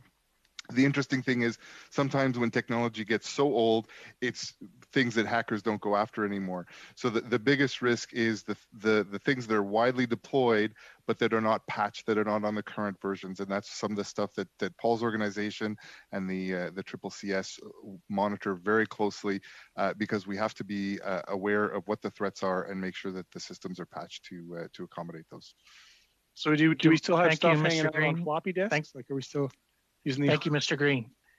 And thank you, Mr. Brouillard. I appreciate that. That ends the first round. We'll now go to the second round, which will be the Conservatives, the Liberals, the Bloc, and then the NDP with each 3 minutes each. And we will start with Mr. Macaulay with 3 minutes. Thanks, Mr. Chair. Witnesses, thank you very much for your comments. A lot better answers in the second half. Mr. Glover, quick question for you, and maybe you can provide it to the committee later because I don't expect you to have it. I know you don't set the definition of sole source, but when we're directing suppliers to use a Cisco product, I know that's not included in the sole source part. Could you just provide the committee with what percentage of that 98% is competitively bid, but goes to bid with a named product, whether it's Cisco, Microsoft, et cetera. Just get back to us later. And I'm going to give you a break for the rest of my time because I'd like to, Mr. Chair, intro my motion that I have on order from Friday, please. I can go ahead and read it into the record, or what would you like, yes, sir? Mr. McCauley, if you want to read that into the record. Sure. This is one we put on order paper a couple of days ago, that pursuant to Standing Order 108 1A, the committee sent for from Global Affairs Canada the unredacted documents relating to the contract to Mr. Kyle Kemper for the Crypto Valley Blockchain Conference in Zug, Switzerland. That the documents be provided in both official languages no later than 6 p.m. Eastern Time on Monday, May 31st, 2021, and that the documents be posted on the committee's website. I will note that Mr. Kemper has already commented on this motion and that he asks that the information be provided. In fact, he says, it's a great example of how we need more accountability and transparency in government. So I'm hoping that we can get this approved quick and get it put on our website, and we can move forward with the rest of today's committee meeting. Thank you, Mr. McCauley. And with that said, I will ask for any, I see Mr. Drouin's hand is up. Mr. Drouin. Yeah, I'm a little not shocked. I'll just say I'm puzzled as to why Mr. McCauley would want those details of those contracts. It's pretty old news. It's been reported, I think, in July 2020, and I'm just wondering if he believes that there is some kind of shenanigans that happened. He knows the procurement rules around contracts valued under $25,000. They are under delegated authority. The minister does not sign off on that. And if he has concerns, I know Mr. McCauley knows very well he could have written to the procurement ombudsman, who could have done an investigation. In fact, we had them before a committee not too long ago, and they clearly outline the steps that they can take in order to look at that. If Mr. McCauley is advancing this because he believes that contracts under $25,000 should be transparent, then I would challenge him and say, well, perhaps he wants to see all contracts under $25,000, and they are published on a website. That's why we know that the value, I believe, was $12,000 some dollars. And I am confused. I'll be happy to respond really quickly if you wish. I'll finish I'll cede my time at some point, Mr. McCauley, and I'm sure you'll get to. It'll take me 10 seconds to respond, because I'm not looking for the contracts. We're looking for the redacted documents regarding the contract. So it's not the contracts, and I'm sorry if you misheard or misunderstood the motion. We got 2 pages of an ATIP back with things that were redacted that we'd like to Mr. Chair, have unredacted. If I can continue, I understand Mr. McCauley may be interested in an account number, for instance, that would be included in a purchase order. Obviously, that would be part not the case of a contract. Mr. McCauley, order, Mr. McCauley. I'd ask for allow Mr. Drouin to finish. If Mr. McCauley is interested in cell phone, then obviously that would be redacted. And if Mr. McCauley is interested in the private address of an individual, then obviously, as he knows full well, that would be redacted. So I am confused, again, just what the opposition conservatives are trying to do. And I know we've just gone through months and months and months of them trying to tarnish a reputation of the Prime Minister's family. And I know they've gone through months of committee tarnishing the reputation of Prime Minister Trudeau's family. And, when we give these particular issues to nonpartisan officials of Parliament, then we can have trust. And I would strongly encourage that, again, if Mr. McCauley is trying to say that there's been something wrong with this particular contract that ministers don't even see, minister staff don't see, deputy ministers don't see that, assistant deputy ministers don't see that, I would argue that perhaps the Deputy Director General may see or sign off on that. But I'm confused as the government is spending $300 billion on recovery and whatnot, as we've heard the opposition claim in the House of Commons. He's interested in a $12,000 contract. Out of all the expenditures of the government of Canada, Mr. McCauley is interested in a $12,000 contract. Mr. Chair, I have to say we cannot be supporting a motion such as this, and I know they're trying to go on a wild goose chase and trying to make false accusation, but I'm confident that the process has worked. I'm confident that there's not been anything, and if Mr. McCauley really wants to get to the bottom of that, then I encourage him to write to the Procurement Ombudsman, which is a nonpartisan arm of government, and they can do an investigation if he feels that there's been some type of wrongdoing with a particular contract. And I'll just leave it at that, Mr. Chair, and I'll cede my time to my colleague. Thank you, Mr. Drouin. And I see that we have Mr. McCauley up to speak. No, I appreciate Mr. Drouin's concerns. Unfortunately, he is so completely off base. I'm not sure if I could possibly even bring him back around to the logic. No point does this ask for the contract. No point would the Procurement Ombudsman even look at this. We're acting for the unredacted documents. It has no private information. Mr. Kemper himself even asks it get released unredacted. We've seen Global Affairs how when awarding the NUCTEC contract to a Chinese state-owned company, how they push back against concerns from PSBC over security issues. We've seen other redacted documents come through. Just last meeting or 2 meetings ago, we were discussing at great length the redactions of shared services on the Gartner report. This is about transparency. The person's concerning has even stated publicly just about half hour ago in the media, he'd like to have the unredacted. It's ridiculous some of the things that the bureaucrats have redacted out. For example, Mr. Kemper is a blank speaker with good knowledge. Like, again, it's about transparency. It's nothing to do with the contract. As Mr. Drouin's been with us for 6 years, and this committee should know better. Nothing to do with the contract. It's about our unredacted documents. And it's just 2 pages of documents, which I can see that someone has redacted out clearly stuff that has zero to do with privacy, phone numbers, emails, credit cards, or commercial confidences. And again, Mr. Kemper himself asks it to be released unredacted. So that's all it's about. Thank you, Mr. McCauley. I see Mr. Paul Hoos. Thank you, Chair. Well, first of all, I'd like to indicate to my colleague Drouin that any member of any committee can ask for information on any contract. It doesn't matter if it's millions or thousands of dollars. Why are you so concerned? If it's such a small contract, why shouldn't we get the information which have been very deeply redacted? And even Mr. Kempler is quite ready to release them unredacted.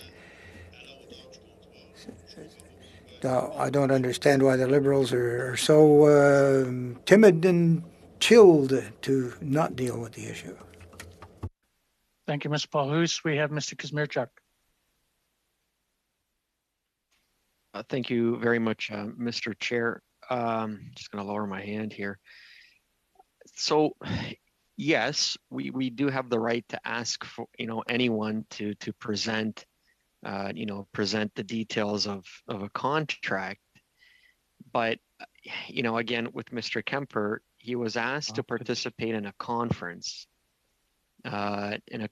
where he has expertise, a certain level of expertise that's recognized in the country as the president of the Blockchain Association of Canada. He was asked to speak at a blockchain conference. And so even though, again, every MP has a right to ask for I guess, for these contracts to be brought forward, but the question that Mr. McCauley hasn't answered is why. What is the reason behind this? Is it simply that it is there's a relation there? Is that the reason? Because to me, when you look at why that person was asked to speak at that conference, they clearly have an expertise that's established in that field.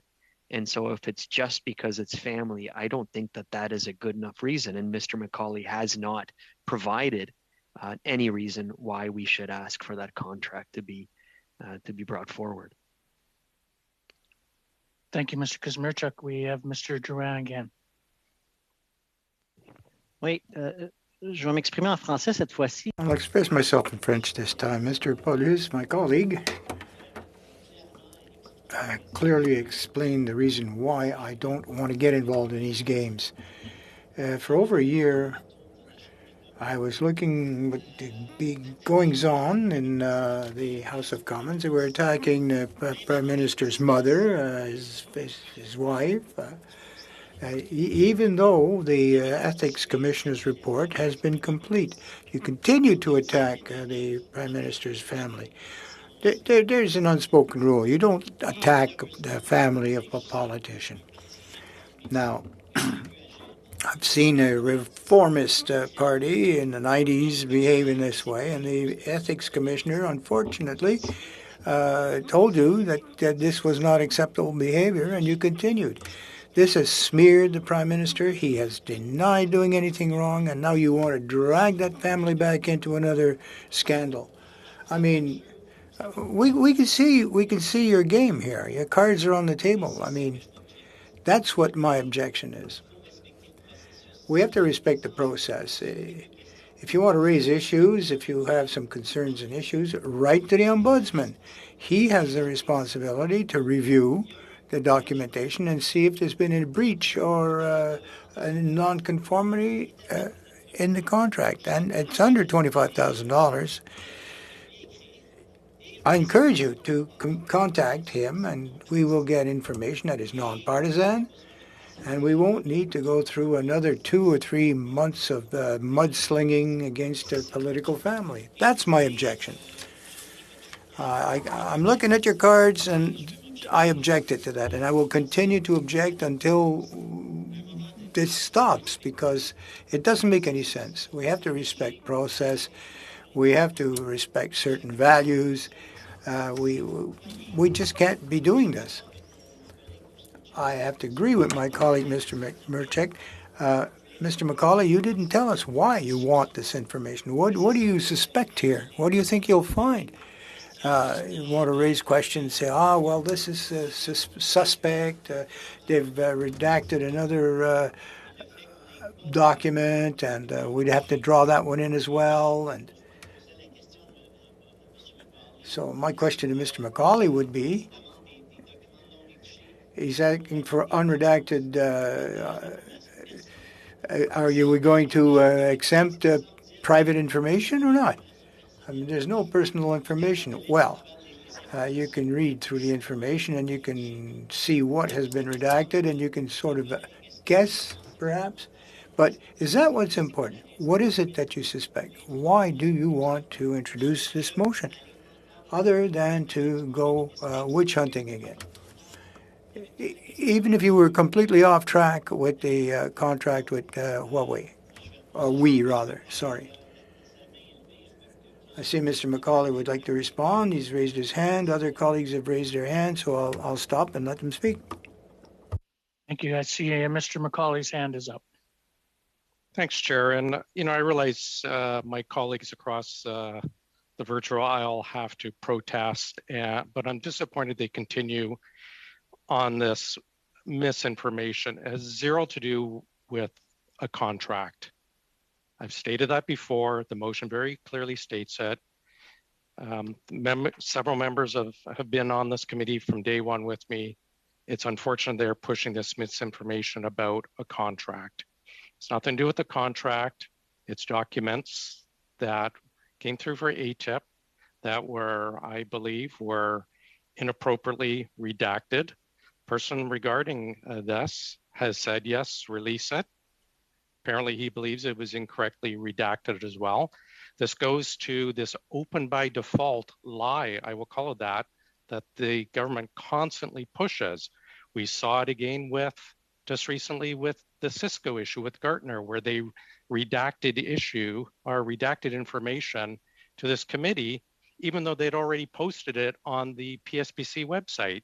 We've seen from Global Affairs pushing through contracts for a Chinese state-owned company for security technology for Canada against the advice of PSPC and security issues. So we've seen repeatedly from this government and from the bureaucracy within this government, a desire to hide information, a desire to be anything but transparent. So we just want the unredacted emails, not the contract, not the details of the contract, just the unredacted emails that the subject himself has stated, go ahead and release. So if there's nothing there, I don't see why the government continues to be unopen by default. Thank you, Mr. McCauley. We go to Ms. Vignola.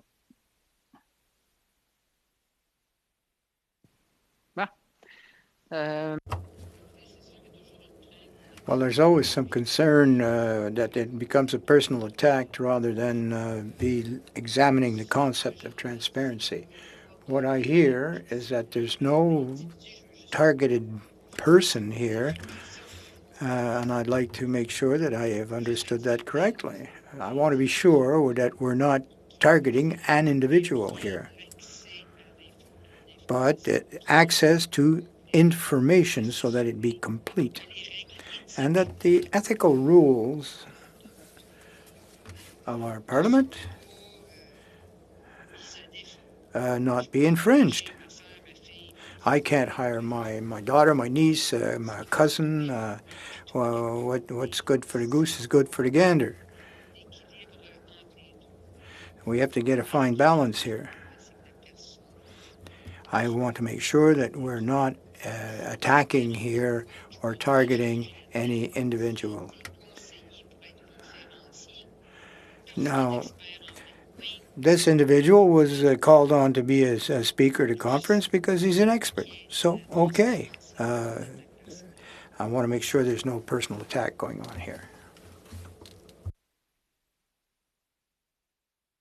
Thank you, Ms. Vignola. We'll now go to Mr. McKinnon.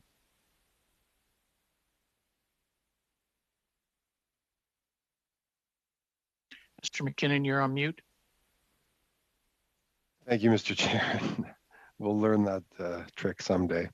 Let me rely on Mr. Macaulay's good faith and word and ask him perhaps straight up as I begin my comments if he would accept an amendment, friendly or otherwise, to his motion that would allow for any and all personal information to be redacted from his motion, and if so, I think I heard him offer that. I'm not sure, but if he's offering it in his remarks, then he'd be amenable to including that level of specificity in his motion, and if so, I think we would have a good faith motion that's on the table. Thank you, Mr. McKinnon. I see Mr. Kazmierczuk's hand is up again.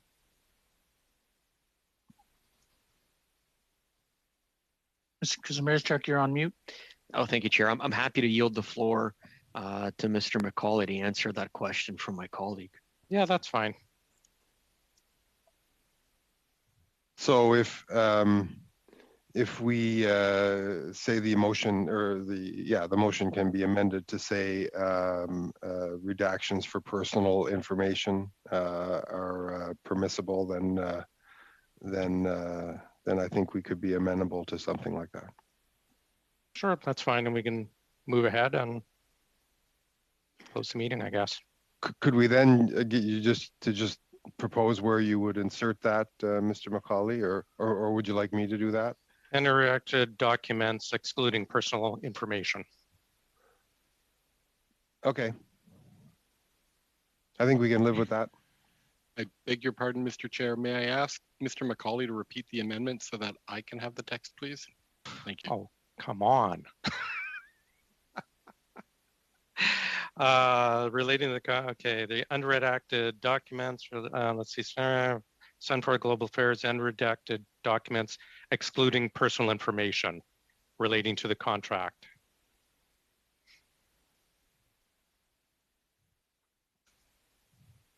Thank you. Thanks. Mr. Joanne, sorry, Mr. Kazmierczuk, your hand is up again, so I just want to make certain you're still wanting to follow through now. Yeah, thank you very much, Mr. Chair, and again, I hear what the discussion around the table is. I really do appreciate what Madame Vignola had stated, just about the fact that we have a responsibility here as members of Parliament. We have a serious responsibility to make sure that we're not going after Canadians, citizens, no matter their relationship to whether it's members of Parliament or whether it's with others. We have a serious, significant obligation to make sure we're not going after someone just because of their name or because of their relationship. There has to be some basis for looking into this information, and I'm just asking my colleague, Mr. McCauley, just to be forthright to say, why are we looking into this information in the first place? Clearly, this is outside of the bounds of any conflict of interest because the relationship is too distant. That's been made clear by the ruling of the Integrity Commissioner in his report, in his exhaustive report, after months of the Prime Minister's family, his mom, his brother, other family members being dragged through the mud, and the Integrity Commissioner's report was quite clear. And so I'm trying to understand even a sliver of information. Is there, I'd like Mr. McCauley to just be completely forthright and clear. What is the intended purpose here? And what is he expecting to find? What is the suspicion here? There has to be some basis for the action of this committee. We have a limited amount of resources here. We have a limited amount of time. We have a limited amount of resources in terms of meetings, discussions, deliberations. And so we have to be careful how we utilize those resources. And so I'm just asking Mr. McCauley to just be forthright and put on the table what is his motivation here. Thank you, Mr. Kazmierczuk. And before we go to Mr. Joanne, I want to just to clarify, to make certain, we have an amendment being proposed, and do we have an agreement on the motion to be amended? Sure, let's just move on. And I'm seeing if anyone has speak against that, then please say so. Not seeing anything now. I just want to make certain we're speaking on the amendment at this point in time, just so that we're clear on what we're doing, even though, Mr. Kazmierczuk, your question to Mr. McCauley, but if we can. So speaking to the amendment, Mr. Drouin. Yeah, thank you, Mr. Chair. And on the amendment, the reason why we raised the personal information is obviously when we say open by default, there has to be some levels and a guide and a framework that guides that. We wouldn't want personal information being released to everyone. Obviously, I don't think you or anyone on this committee would want to release their personal information about their address. I haven't seen those documents. I don't know what is wrong, what pertains into those particular documents. But I do know there is a non-partisan venue to deal with the redactions when either Canadians or members of Parliament are not satisfied with particular redactions. And that is the Information Commissioner. And I know Mr. Kelly, again, could have chosen to have gone to the Commissioner to deal with those particular redaction. Now, here we are having to put an amendment into the motion that was presented to deal with this particular matter. I'm hoping that we'll be able to get to a vote on the amendment, but I'm still opposed somewhat to the rationale as to I haven't yet heard a good reason, despite what Mr. McCauley may say. I have yet to hear a good reason to the rationale of the motion being presented before this committee.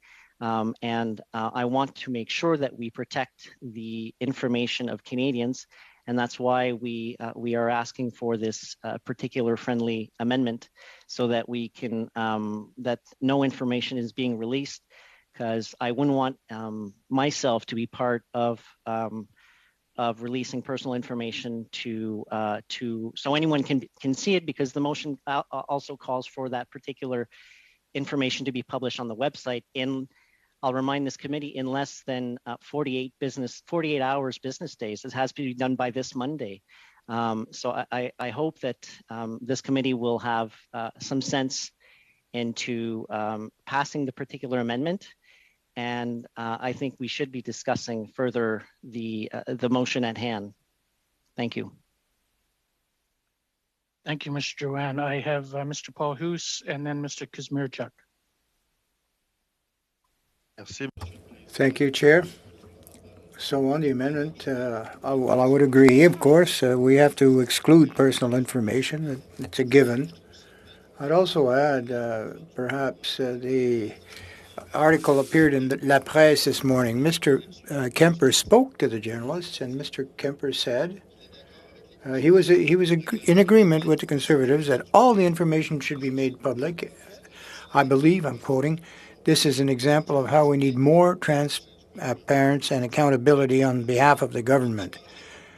All the spending of public funds should be open to this transparency, and in the case of the contract which I received, we see clearly who accepted the amount and the objective." This is Mr. Kemper himself who, in response to a journalist of La Presse, spoke out today. So he feels absolutely not under attack by this request. He thinks it's a good idea to let people know what went on and to put out the information transparently and clearly as possible of any contract and how it went about. Thank you. Thank you. Mr. Paul Hoos, we have Mr. Kazmierczak. Thanks again, Mr. Chair. I think that we have a responsibility as a committee to protect, in a lot of ways, the certain level of privacy for individuals, and when a committee, whether a committee summons someone or whether a committee asks for documents on a particular contract, that pulls that person into the public sphere. And for me, I think as a committee, we have I believe that there's a very minimum threshold that should be met before we do that. And again, there should be a reason. There should be just a reason given, and I haven't heard it, and I don't understand why. I'll open your ears, Eric. Well, again, Order. With all due respect, Mr. McCauley, you haven't given us a reason other than the fact that this is your will. And to me, there has to be an explanation. I think we owe it to Canadians that when we ask for something like this, we're looking into that, we should provide an explanation. Put that on the table and be very clear what that is. Is there, what is the reason? We haven't heard it yet, other than the fact that this is something that that you are seeking. And that's what I'm asking. And that I think is I think it's a bare minimum threshold that we're asking for. And again, knowing that when a committee looks into someone, it pulls them into the public public sphere. And again, I think that there should be a minimum threshold. And again, that minimum threshold is simply asking or answering the question, why? What's the purpose? What's the motivation here? Thank you, Mr. Kuzmirchuk. We have Ms. Harder. Thank you, Chair. I think the purpose is quite simple. This is the government that has said sunshine is the best disinfectant. This is the government that has said they are going to be open, honest, and transparent with Canadians. That's the purpose. The purpose is to help this government make good on their commitment to the Canadian public. Thank you, Ms. Harder. And I'm seeing that there are no hands up and at this point in time, and therefore I'm going to, as we move forward, we will look for, first of all, to make certain that that everyone vote on the motion as amended. All in favor of the motion as amended? Point of order, Mr. Chair. Sorry. We are voting on the sub-amendment. Correct. The amendments of that we had agreed to between Mr. McKinnon and Mr. McCauley. Okay, but not on the full motion, just the sub-amendment. Correct. Okay, at this point in time. All in favor? Opposed? Carried. Now, we will now vote on the motion as amended. And Mr. Joanna, I see your hand is up. Yeah, Mr. Chair, I'd still, the opposition continues, and now I'm speaking to the amendment itself. I'm not too preoccupied. No, I'm speaking to the motion itself as amended. I'm not too preoccupied what Mr. Kemper has said or not. What I am preoccupied is that this information will be used to go down a wild goose chase while we do not use the proper venues that are available to members of parliament. And I have repeated this before, the procurement ombudsman has is a good venue to determine whether or not somebody is screaming foul play. I have heard accusations that while we have to provide details of all the emails that are coming through because we want to make sure there is no foul play. Well, then write to the ethics commissioner if you are so certain that there is no foul play. And that way we'll guarantee that there is a nonpartisan approach to this particular issue. And I have to agree with my colleague, Mr. Kuzmirchuk. Mr. McCauley, you have not provided a reason as to why you want to see that particular information. You've said, well, there is information that's been redacted. Okay, great. So file a complaint with the information commissioner. Now you're asking for information that has been redacted. Thankfully, we've amended that particular motion to protect personal information. But if there is other information that comes back which is redacted, then I would strongly encourage you to file a complaint with the information commissioner. That's why they're there. That's why these offices of parliament are there, to provide nonpartisan investigations into these matters. And we've seen it with the Wee Fair.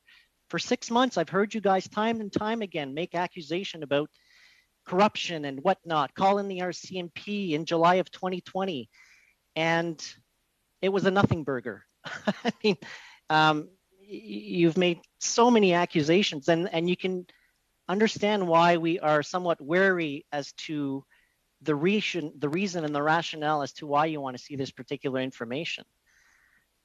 So, Mr. Chair, I'll leave it at that. But I have to question the rationale why Mr. McCauley, the opposition, and they can say sunshine is the best disinfectant. Yeah, that's great. But you're trying to go after, you have gone after the Prime Minister's family before, and to no results. I mean, the ethics commissioner cleared him. And now because you weren't successful there, now you're going to try to go after Mr. Kemper. And I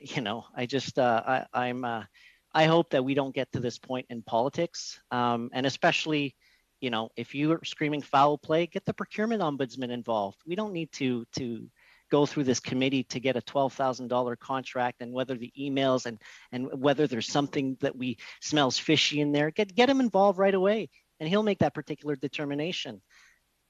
I'll leave it at that, Mr. Chair. Thank you. Thank you, Mr. Duran. We have Ms. Harder. Thank you, Chair. Sorry, I thought we were going straight to a vote, so I'll just say this now. When we do get there to a vote, I'd like it to be recorded, please. Thank you, Ms. Harder. We'll go to Mr. McCauley. Sorry, thanks very much. Yeah, let's just get to a vote, but I will say I'm very disappointed at the untruths pushed forward, this repeated saying that we're going after contracts, misdirection, it's shameful. Mr. McKinnon, in a good faith, put forward an amendment that we agreed to in good faith. If this is the process that Liberals are going to carry forward, good faith, and then go spend half an hour bad-mouthing us with, frankly, lies, then this is going to change the whole forward look of this committee. It's very, I realize there's partisan games, but this is shameful, this action that came up after Mr. McKinnon's good faith amendment that we agreed to. But finally, let's get to the vote and move on. Mr. McCauley, thank you. Mr. Green. Yeah, I was going to sit out this filibuster, but I do feel compelled to go on the record and state that, there's a certain amount of sanctimony that I've heard here trying to direct members of Parliament in terms of what they can and can't do at committee as protected by our parliamentary privileges or abilities to send for documents and other information, to suggest that somehow the government is going to direct how other members of Parliament do their business is a bit sanctimonious from my perspective. And I would also state that the public is not stupid. People who are tuning in, if there's anybody tuning into this live stream, I don't know, to simply disregard the fact that the person in question has called for it, and then to spend this time in a filibuster, that's the waste of time, quite frankly. That this should have just been voted for and moved on. We would have gotten the information. I don't know. I'm sure Morneau doesn't tune into this stuff anymore, but to call his resignation a nothing burger is a bit of a stretch, in my opinion. I'll be supporting it. I think that I would love to see a government that actually is open by default. And on these simple matters, that we not just get bogged down in procedural shenanigans. I think like half the committees that are in operation right now are filibustered. Like, that's the waste of time. So I wanted to go on the record and just say that, we retain certain rights as members of Parliament, which does not preclude us having to explain every single aspect of our line of thinking to anybody in this committee, quite frankly. And when the information comes back, surely there'll be fulsome debates if there's relative information to this committee or not. And if it's a nothing burger, then Macaulay's got to eat it. But I think back to that statement that thou doth protestest too much. Thank you, Mr. Green. Mr. Kazmierczak. Yeah, I think what's shameful is just the persistent attack on the Prime Minister's family. And we've seen it over the last year with the ethics probe, and we've seen the family. Point of order, Mr. Chair. Mm-hmm. This has been brought up by this particular member on multiple occasions already, and I would ask that he not repeat it.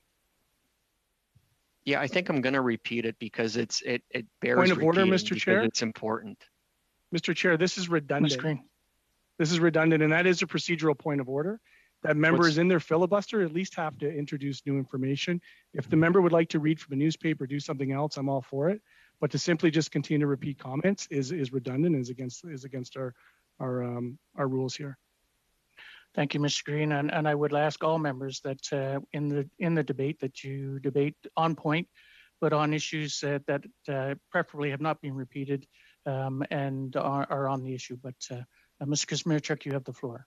Yeah, no, I was just going to say that again, to me, what is shameful is the attack on the Prime Minister here, and what we're asking for of the members of this committee is, if you're going to ask us to again commit resources and time, and if you're going to bring somebody into the public spotlight, there has to be a reason and an explanation. We haven't heard it. It's a basic minimum threshold, and we haven't heard it. The answer that I've heard from my colleagues is just because. We've put a family through hell the last year. Point of order, Mr. Chair. I'm going to ask that you actually rule on the point of order and not allow for the continued. This is the third time he's repeated this exact same statement. I don't know if he has it written down and he's just rereading it, but I would ask that he enter in new information to the debate. Thank you, Mr. Green. Mr. Kazmierczak, please get to the point. My point being that I believe, and here's the new point, that I believe we have a responsibility. I think it's a matter of principle that there has to be a reason that's provided before we pursue these wild goose chases. And again, we've inflicted that stress upon a whole family for the last year. Point of order, Mr. Chair. I see the same thing happening here being repeated. What we're asking for is a simple reason which we haven't received in this committee. Point of order.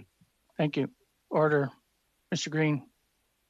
Mr. Chair, respectfully, if we're going to be in a filibuster, I ask the member to introduce new information. He is repeating the same phrases over and over, at least with the other members of government. They're creative enough to bring in and enter into some new discourse. If we're going to hunker down here, and I'm going to miss time with my family and everything else, I would ask that in this filibuster, he introduce new information. Thank you, Mr. Green. Mr. Kazmierczak, do you have any new information to enter? I think it was important for me to emphasize again that I disagree with the principle of what's taking place here.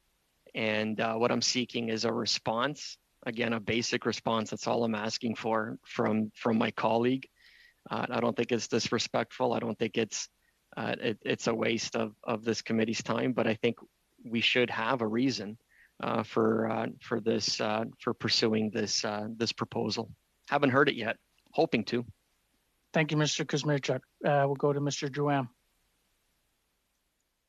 Thank you, Mr. Chair, and I will be brief as we do want to get to a vote on this. But Mr. Green made some comments, and I'd say I would accept the committee's wishes to look at any contracts, and I would. The problem is they've done a drive-by smear for almost a year, didn't apologize. The ethics commissioner cleared the prime minister. Nobody apologized. I didn't hear Mr. Green stand up in the House and apologize to his family. How's it working for going after them? I never heard Mr. Paulus stand up in the House and apologize, or Ms. Harder or Mr. McCauley and apologize for smearing the prime minister's family. And that's just the basis of this particular motion, which I will stop there. But if they had apologized, we would have a different conversation. Thank you. Thank you. We'll go to Ms. Vignola.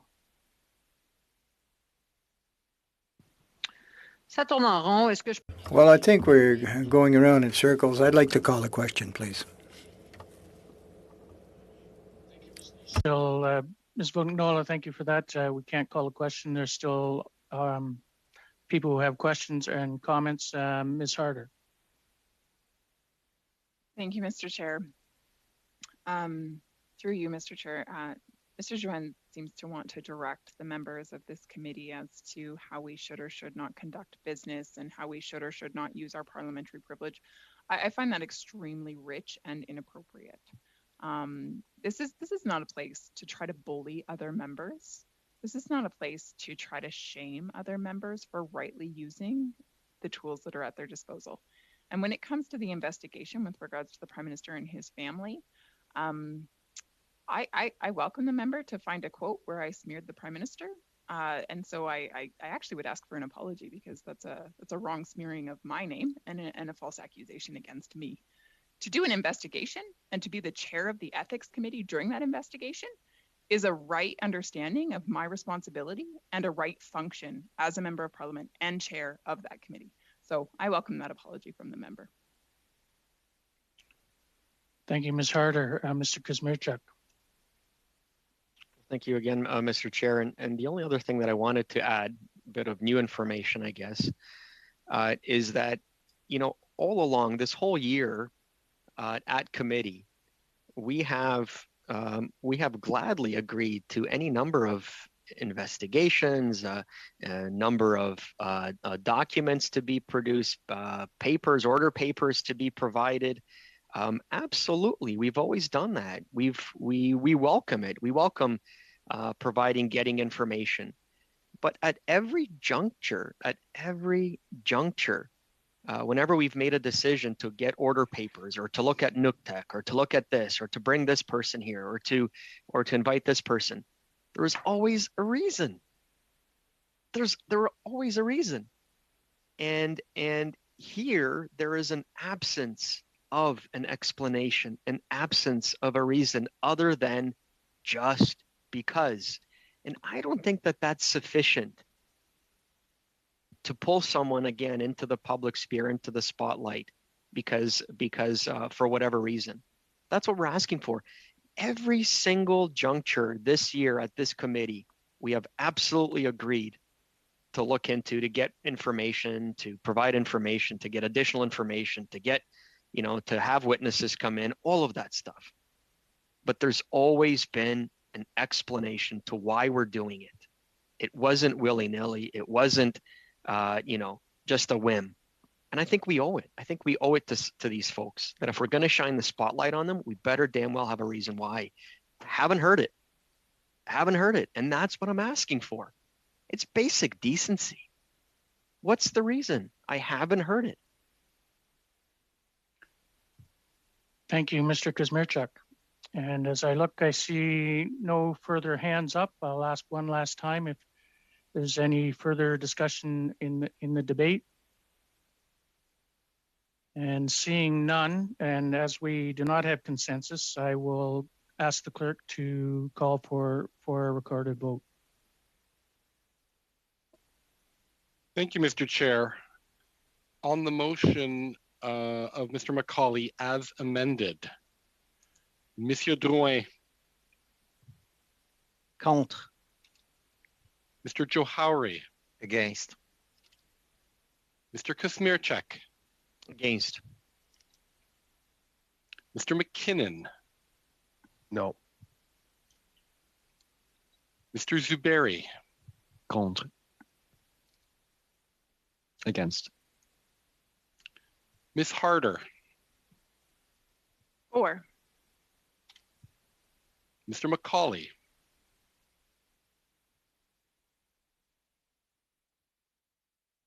Mr. McCauley? I apologize for. Thank you. Monsieur Paul Huss. Oh. Madame Vignola.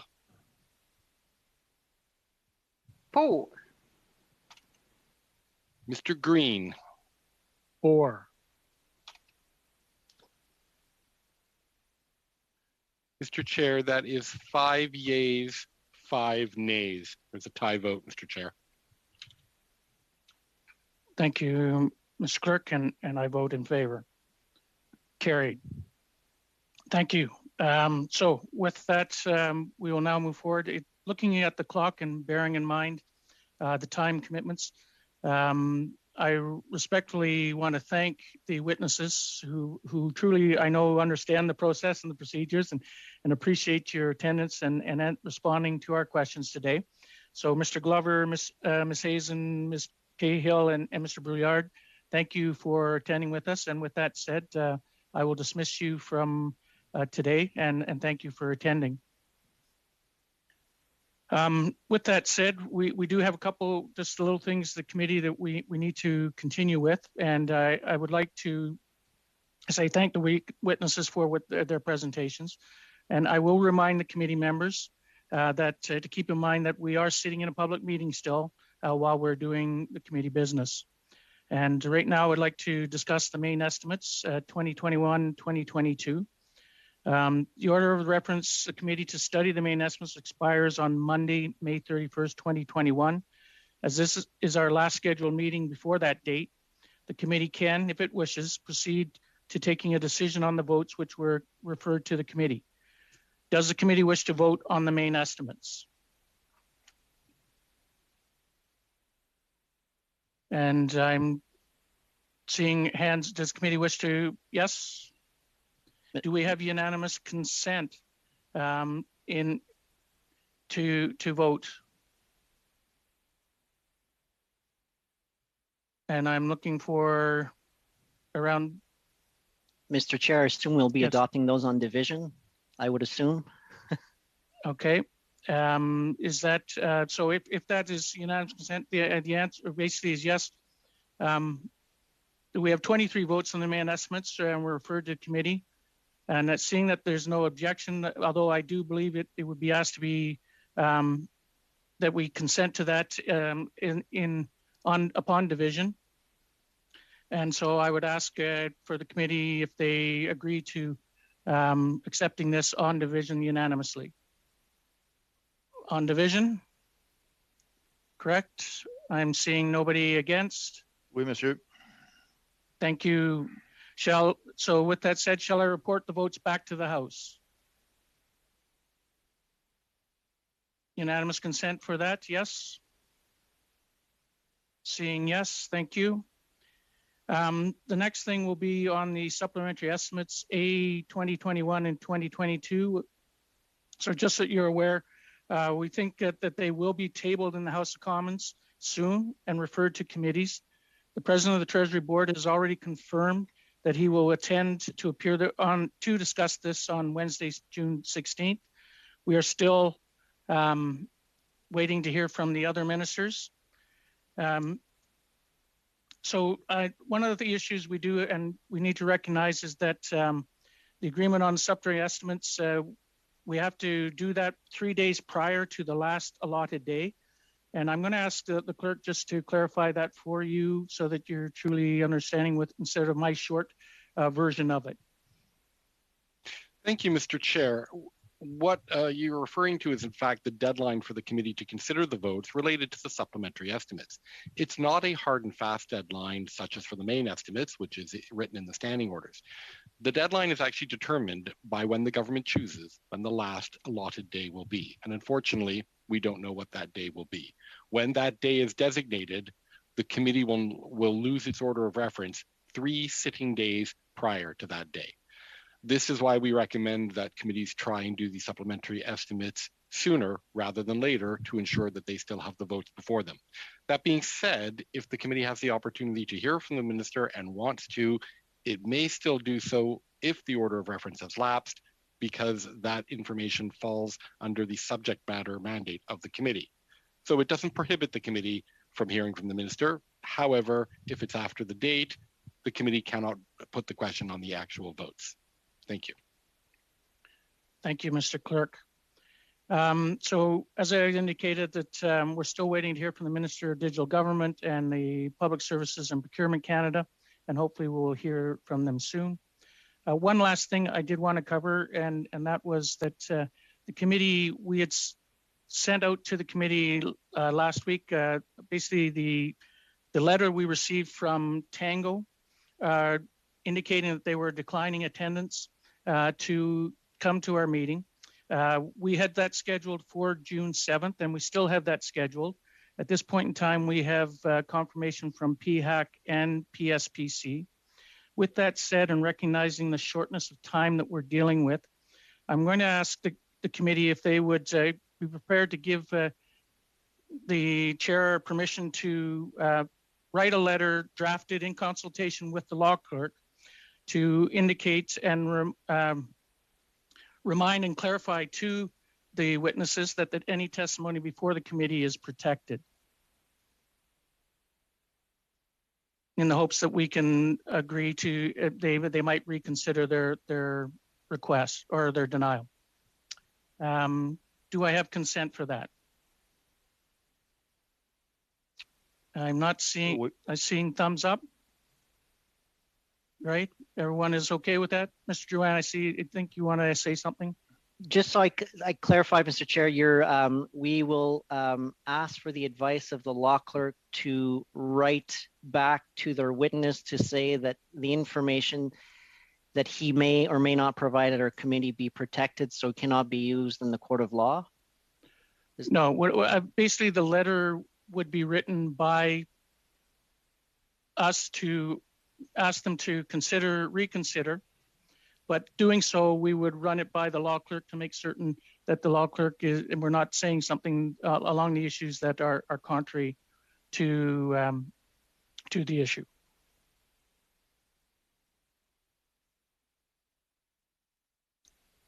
Okay, seeing everyone's in favor, yes. Thank you. With that carried, with that said, then I'd like to thank everyone for being with us today. And with that said, we are now adjourned. Good night, everyone.